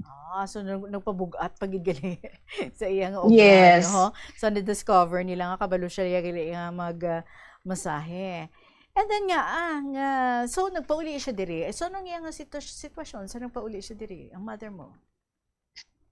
Tamaan siya kaniwang tita kag ang iya nga I think right nagaamo-amo na tita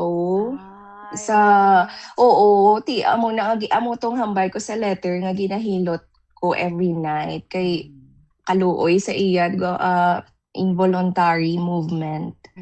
Napas mo siguro, no? Pero nag-ayaw man? Nag-ayaw man siya, tita. Okay man. Tinga nga nag-decide ang imo nga papa nga siya naman ang makadto sa Macau. Oo, nag-decide naman si Papa nga siya magkadto kay do naghambal sa siguro kay Mama sige pahuway ka anay, do ako naman malakat. Pero kay with his friend that time tita, naglakat sila to Macau pero kay hindi man to do si palad. Do man tita. Oo, do hindi man nga ay may work na ko to dayon, do muna dumangita ka pa work pag abot mo didto. So nabudlayan man siya tita. Do pila gid ka months nga do wala gid kami that time. So wala siya makapadala kwarta sa inyo kay ti wala pa siya immediately nakikita sang employer. So since wala man siya nagapadala, paano ka mo nga na-survive sa inyo nga mama? Kay ti nag-ieskwela pa ka mo. Paano ka mo nakapadayon sa pag-eskwela? Yes, Tita Regine. So si Mama, ang obraya naman is kung diin siya makapangita kwarta, duga kadto sa, for example, nang gahambal siya sa iya friend, pwede ko kapang labada sa inyo, something like that. Tapos ang pinakaano ko gitong nagbaligya siya sang dugo, I'm not sure lang kung ay kay wala niya man gid ginahambal bala sa amo na okay. Duga, busy lang siya pangita obra tita. Tapos nang gabaligya siya sang sili LPG tank, mga muna kung ano na lang iya maobra tita. So amuna ka hard up kamo kay ti wala na ang father niyo and then wala man gid sang stable job ang inyo nga mother tapos wala man nagapadala ang inyo nga father. Tapos kamo, Yes po. may mga times sa tag-isa kamo kasi manay ang absent, kay wala kamo lang inugliti. So paano naapektuhan ang inyong pagtuon? Yes, tita, nag-eskwela pa ako sa Iloilo National High School. Tamaan gid ya ka kay syempre pag abot ko do hindi na kuya do I don't belong do muna ang feeling bala tita kay syempre hindi na kuya kaintindi kung ano nang ganap sa sulod sang eskwelahan. Tapos after to sang amo to nga school year tita nagnubo na nga akon nga section kay dira di ba dira do by average ang sectioning. So bali affected gid ang inyong pag-eskwela. Yes. Syempre madula ka ba naman isa ka semana sa klase, damo-damo ijang imo na miss no? So nag-decide ang inyong mama nga mag-apas na lang sa inyo papa sa Macau. Kay sino ka mo ginbilin? Kay kumusta man ang inyong nga naging sitwasyon?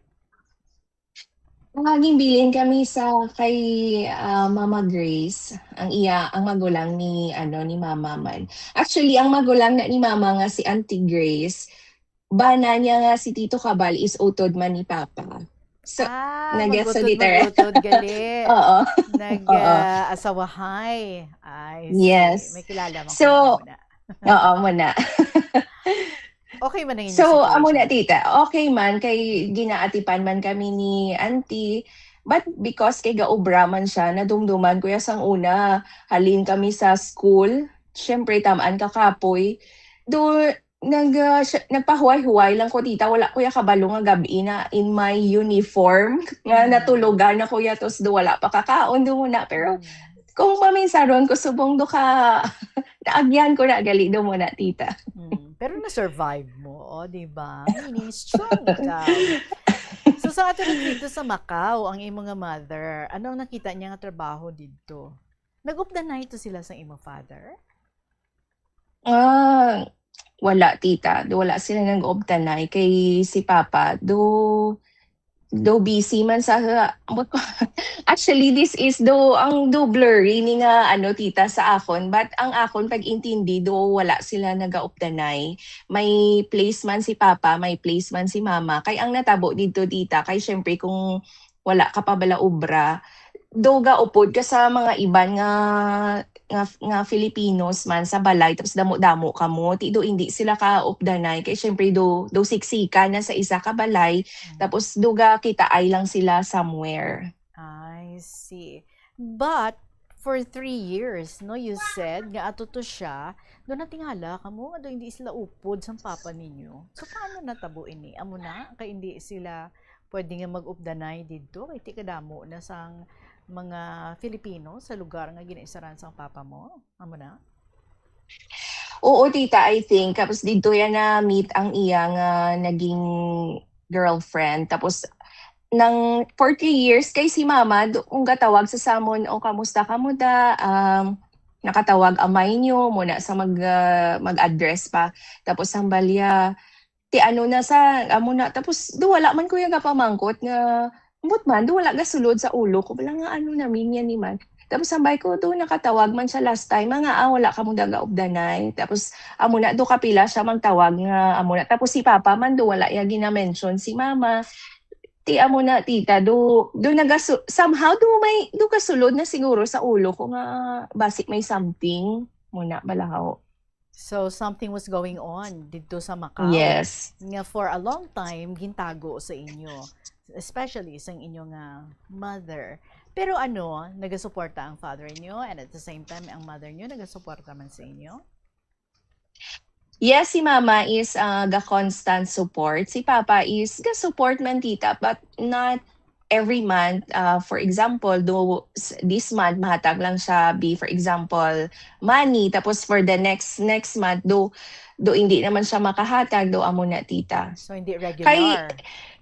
Yes, kay actually gintago man siya ni Mama sa amon. Kay duga pabala si Mama sa iya nga i-anhon ko, ikalimtan kong tanan nga natabo basta puli ka lang pero kay wala kid. That is because nga wala sila ka-updanay dito no in one house ang nag-apas na tong imong mother. And then you said sa balay nga ina ang ginaistaran sa imong father dira ay nakita ang iya nga bag-o nga girlfriend. So meaning Yes. Pinay man? Sorry, tita. Pinay man ang iyang Yes baylo? po, yes. Okay. Single? Or pamilyado man? Yes, yes. Single. So, paano ka mong sugiran sa inyong mama? Parte sa nadangtan sa ilang relasyon sa inyo amay? Do one time, do naghambal lang sa amon nga duwa ni Manang. To sa amon lang gid nga duwa ni Manang naghambal sa nga may gusto ko hambalon sa inyo,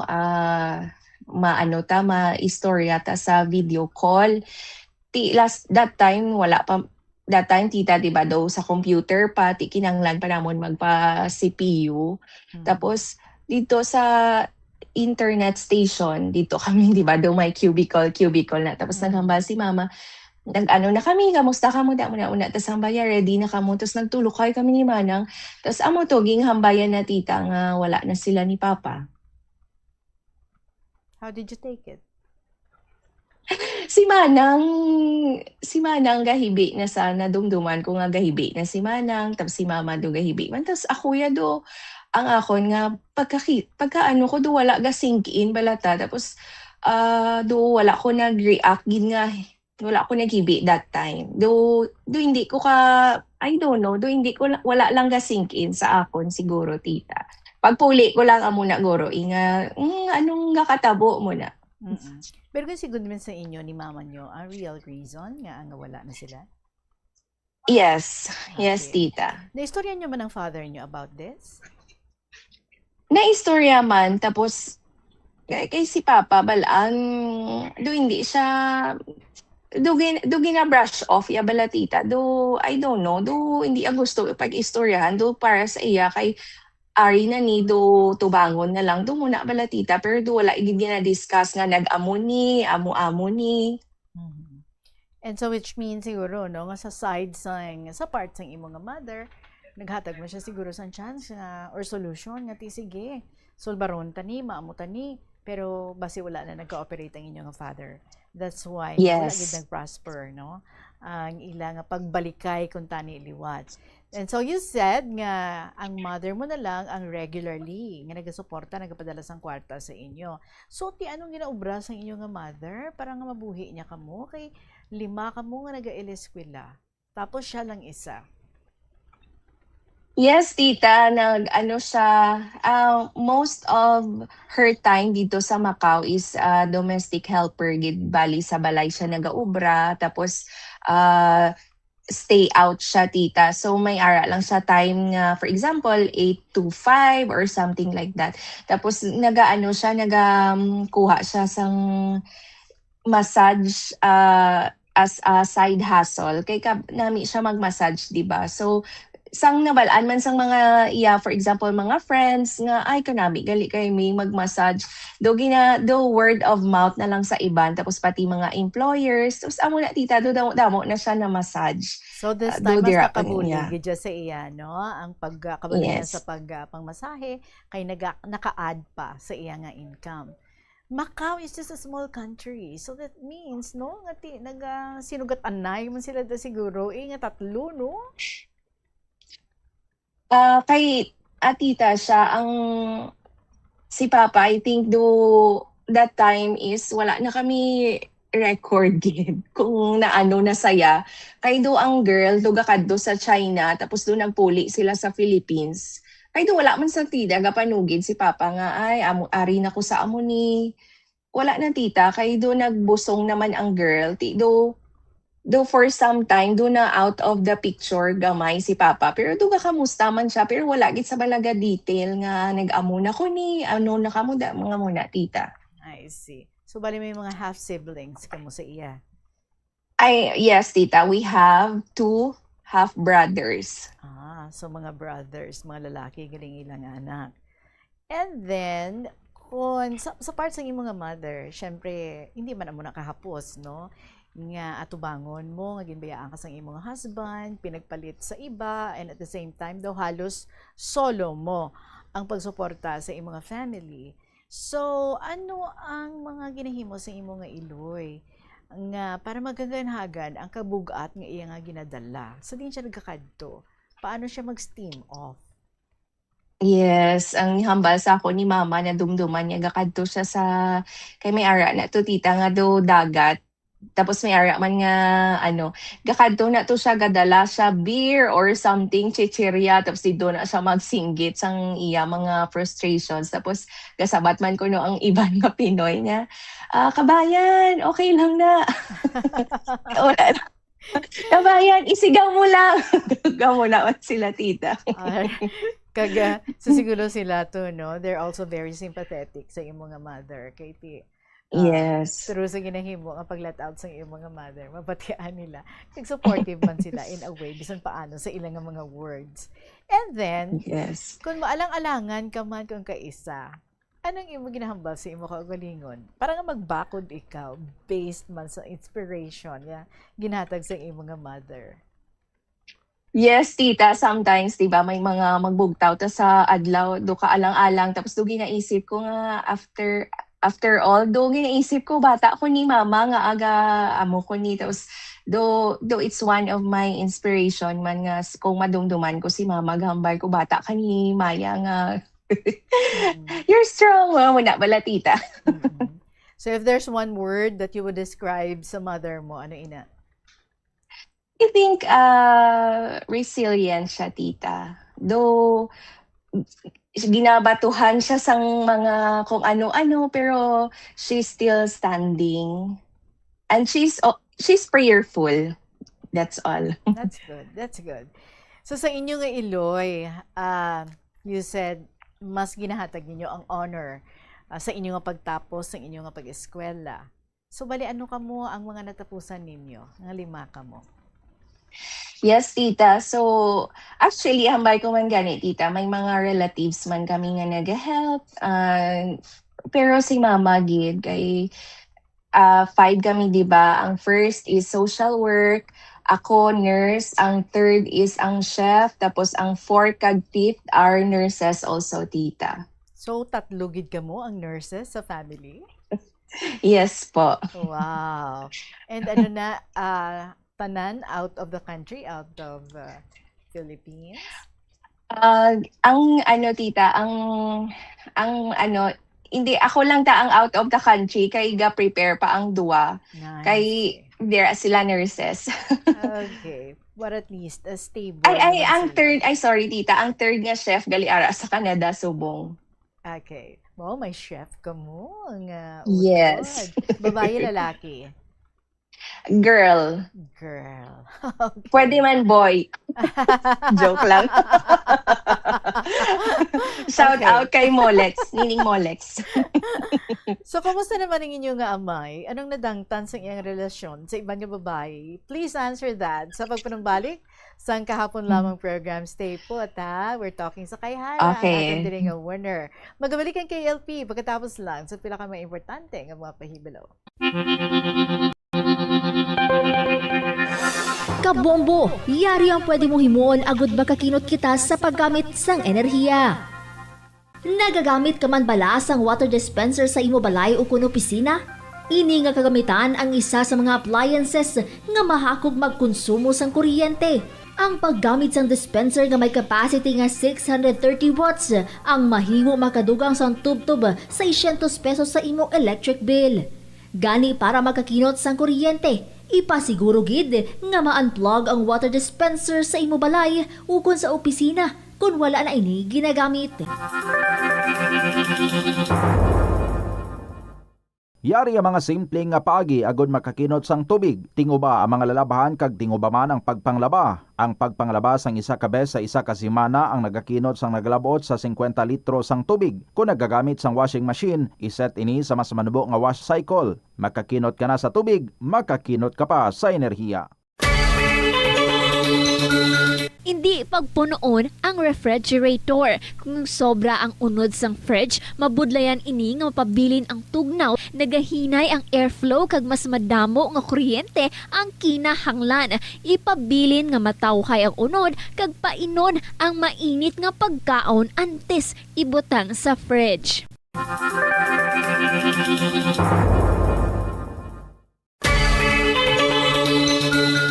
Kung nagaluto ka sa kusina, ipasiguro nga husto ang kadakuon o sukat sang kaldero.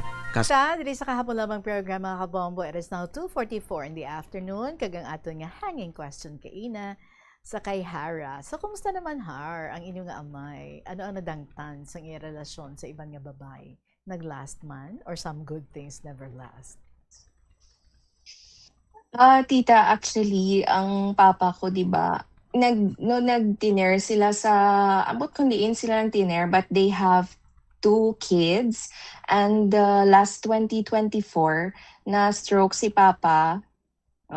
Tapos after to tita, naglakat na ang girl, tapos gimbili niya na ang iyang mga bata, kag si papa. So, ambot man, hindi ko, I cannot speak for her, pero tita mo na, si Papa Subong is with his kids lang. Ay, okay. So, during those times nga hindi sila upod pero ato dito sila sa Macau, siguro ang imo nga mother, if may chance nga makabakasyon diri, nagapauli gid sa inyo. Ang father nyo, was there a time or mga times nga nakapauli siya kag nagpauli gid siya sa inyo, ginabisita niya kamo? Yes, tita. Actually, nagpuli siya sa amon. Kay do may time pa nga nagbalik kami dito sa balay ni Lolo ni Lola. Tapos nagpuli to siya sa amon. Biskan do amon ang natabo. Biskan do ginabuyayaw na siya and everything. Sang of course, sa side ni Mama. Do nagpuli to siya sa amon ta. Do nag-ano man siya. Do nag-ano man siya sang accountability pero kay hindi man na siya tita nga do dira lang siya permi gabalik dito sa iya nga bag-o nga family. Tapos after sina nag-ano na sila do nag-upod na gid sila hasta nagdalagko man ng ila mga bata. So laka lang gali ang mga times nga makapauli di siya bakasyon nga sa inyo gid siya nagapauli? Yes, tita. I see. Okay. But then, sang natabo nga ina sa iya, nga siling mo na stroke siya, bali ato pa na siya sa Macau or diri na? Diri na tita.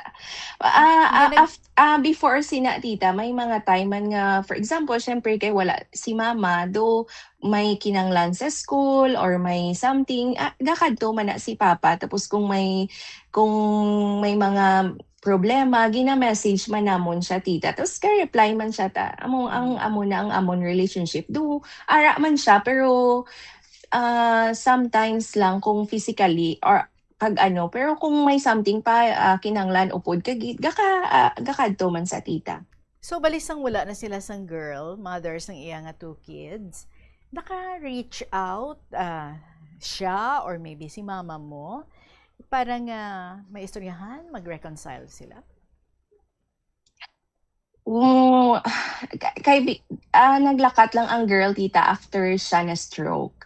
So, syempre, do kami nga nagproblema. Kami nga na to amo na bala tita. Tapos do naghambal na lang sige, diri lang sa anay sa balay ni Mama. Sa kung sa diin man nga si Mama nagastay. Si Mama, syempre, do may mga hesitations man galing ginapaminsarya bala kami nga mabudlayan kami nga amo na bala tita magpaminsar na naman sa about kay Papa. So naghambal siya nga sige pwede man nga diri sa balay. So nag-updanay sila sa isa ka balay.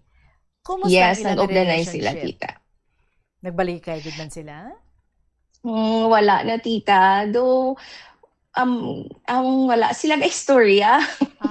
Do gahambal lang si Mama, galuto lang siya tapos gahambal lang sa kaon na o nainom mo na bulong mo mga muna. Pero kay si Papa do wala sa wala ga sabat tita or gahambal lang sa sige do wala gid ga istorya nga personal nga o ano ka na subong do mga muna bala tita or ang mga bata mga muni wala tita lang CV lang or something. Is that until now? Amo nang ilang relasyon until now?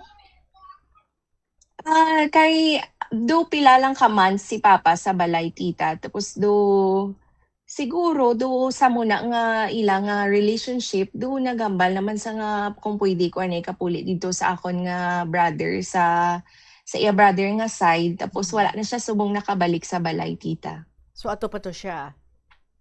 Yes. Ang mga bata niya? Kundi, di ba, Kay sang ara sa kay mama, nang hambal si mama nga hindi ko gusto nga magkadto di ang mga bata. Syempre, mga no, may mga rules man si mama. Amo na siguro pag naglakat si papa. So nagkadto sa iyang brother, siya lang isa tapos subong nagkadto na naman sa isa yan naman ka brother tita nga kundi inging pangwain ng iya mga bata. I see. Okay. Ang imo nga mother is now available? Yes. Pwede ko na siya ka-join? Would that be Ay, possible, partner? Would that be possible? May nga matawagan naton ang mother? Pwede naton siya nga may istorya man? Abot lang Anyway. tita kung kung pwede siya maistorya. Gani, gusto ko gitani ara si Basta nag-message mama. ang mother mo, if pwede siya ka-join. Mom, you really miss this chance. Anyway, sige, managtapos naman ang akong nga pag-istorya sa imo. So, ano ang nakita mo sa imo Iloy nga luyag mo nga may ara ka man, seeing kung anong natabo sa iyang kabuhi, sa iyang relasyon sa inyong father, sa iyang pagsuporta sa inyo nga mga anak niya. So, ano nakita mo? Ano ini? Nga luyag mo nga may ara ka man? Actually, tita, ang cliche lang pero ang kindness gid yan ni mama ang gusto ko balang ara sa akon life. Actually, kung may ginaugtasan ko siya tapos gahamba lang ako nga mister, ang ginaugtas mo kay mama amo ka man na. So sa isip ko, oh my gosh, am I becoming my mom?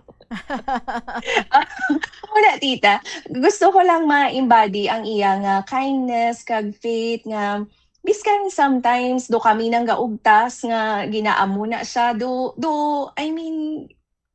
ka-kind man gyapon sa iya tita, do gina-embrace niya man gyapon.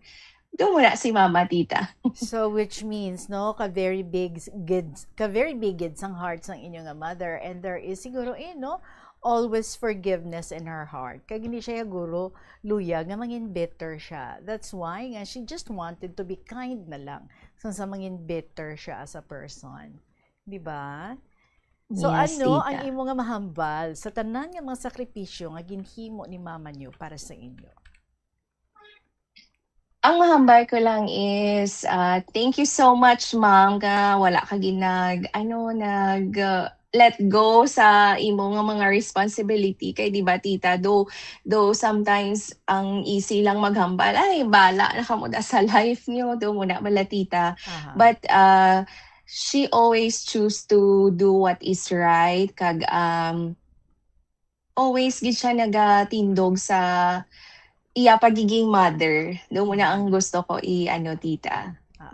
So you were raised by a very kind and strong mother. So, paano ka naman bilang isa ka Iloy? Pila ka bilog ating kabataan? I have two tita, puro boys. Taga guess ko di si mo katambok sa akon kay bag-o lang ko bata. Asubong? May baby ikaw?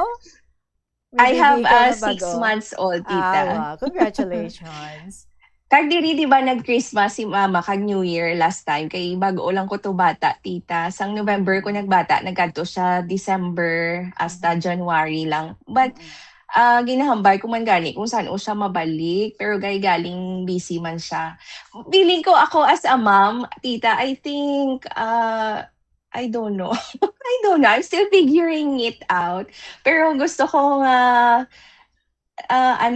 gusto ko man ihatag ang mahatag ko sa akon mga kids. I want them to grow nga kind person man, nga helping sa other people, kag mangin prayerful. Alright. So ano na subong ang ginakawilihan sa inyo Iloy, and where is she? Mostly ang iya time is ara sa iya apo tita, as mentioned nga ara dang isaya ka apo, puro boys ang iyang apo tita. Ang bayagani kami nagbawi kuno kay di ba do girls kami kag one boy, do kami nagbawi. Pero subong tita busy siya sa kay ang iha high school nga batchmates, do may ara sila nga group tapos do kadto sila kung diin sa mga resort kag sa mga restaurants ang iya classmates inanamian man ko magtulok bala nga duga paliwa-liwa siya, busy siya sa tapos subong sila sa Gimaras. Wala tita. So if before kamo lang ang iya nga focus, what makes you happy, kung paano kamo nga mabuligan sa inyo nga pag-eskwela, ano ang makasuporta sa inyo. So this time, ang self naman niya, ang iya nga ginabawi-bawi. And we're very happy, Yes. nga enjoying her life ang inyo nga mother at this point. Dalago na kamo, estable na kamo, may mga apo na gani siya sa inyo. And so I guess, what do you think? Kung sa mga emoticons, ano ay ang feeling ni mama ninyo subong as a mother? Feeling ko ang emoticon nga may heart guro. Tita. Very loving gid ang inyo nga mother, no? Message mo, if Yes. you have, sa tanan nga mga mothers and sa tanan man nga mga kabataan. I think sa message ko sa mga kabataan, especially sa may broken family, balatita, don't blame yourself. It's not your fault kung nag-amuni. Let's continue life, focus sa goals, kag mangin ng positive man sa gihapon kag you can always talk to your parents. I don't know kay kami do amo na open bala kami tita. Kag sa mga parents man, I think it's really important to spend time with your kids.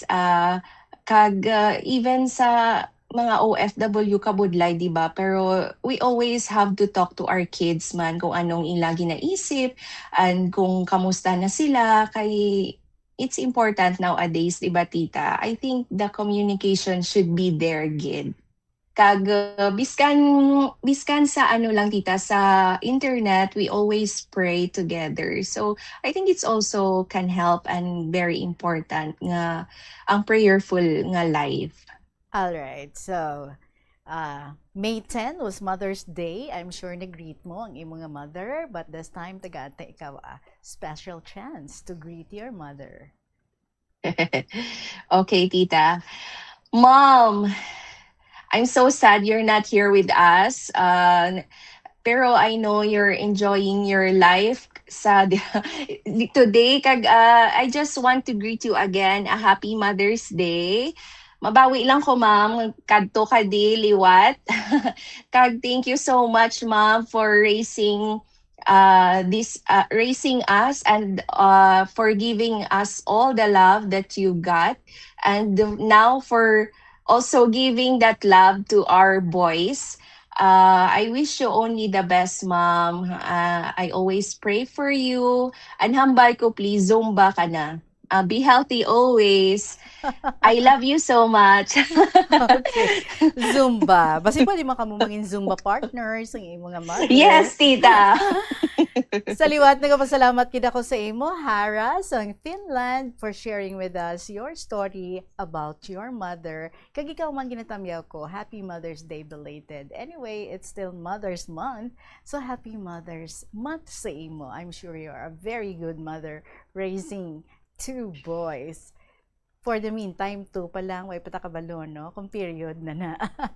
Period, tita. Period na. So, 2 boys lang. Sige, maraming salamat. And by the way, you have just won 1,000 pesos in cash. Kung may mga friends ka or si mama mo, tagaan mo siya sa imong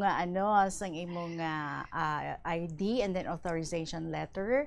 Pakadoon mo din siya sa Monday. Tapos siya ang pwede nga makaklaim sa imong prize. Thank you very much gid sa imo, Hara. Halong ka diran. Okay, stay safe and stay happy. Salamat gid. Thank you so much. God bless you. There you have it, mga kabombo, ang ating winner si Hara sang Finland. Ginapasalamatan ko tanan naton nga mga letter senders sa mga istorya ninyo nga gin-share kag ginbasa nakon sa sininga semana. Salamat gid. Kadamo sa inyong mga ginbilin sa amon, hindi lang entertainment kundi bits and pieces about life.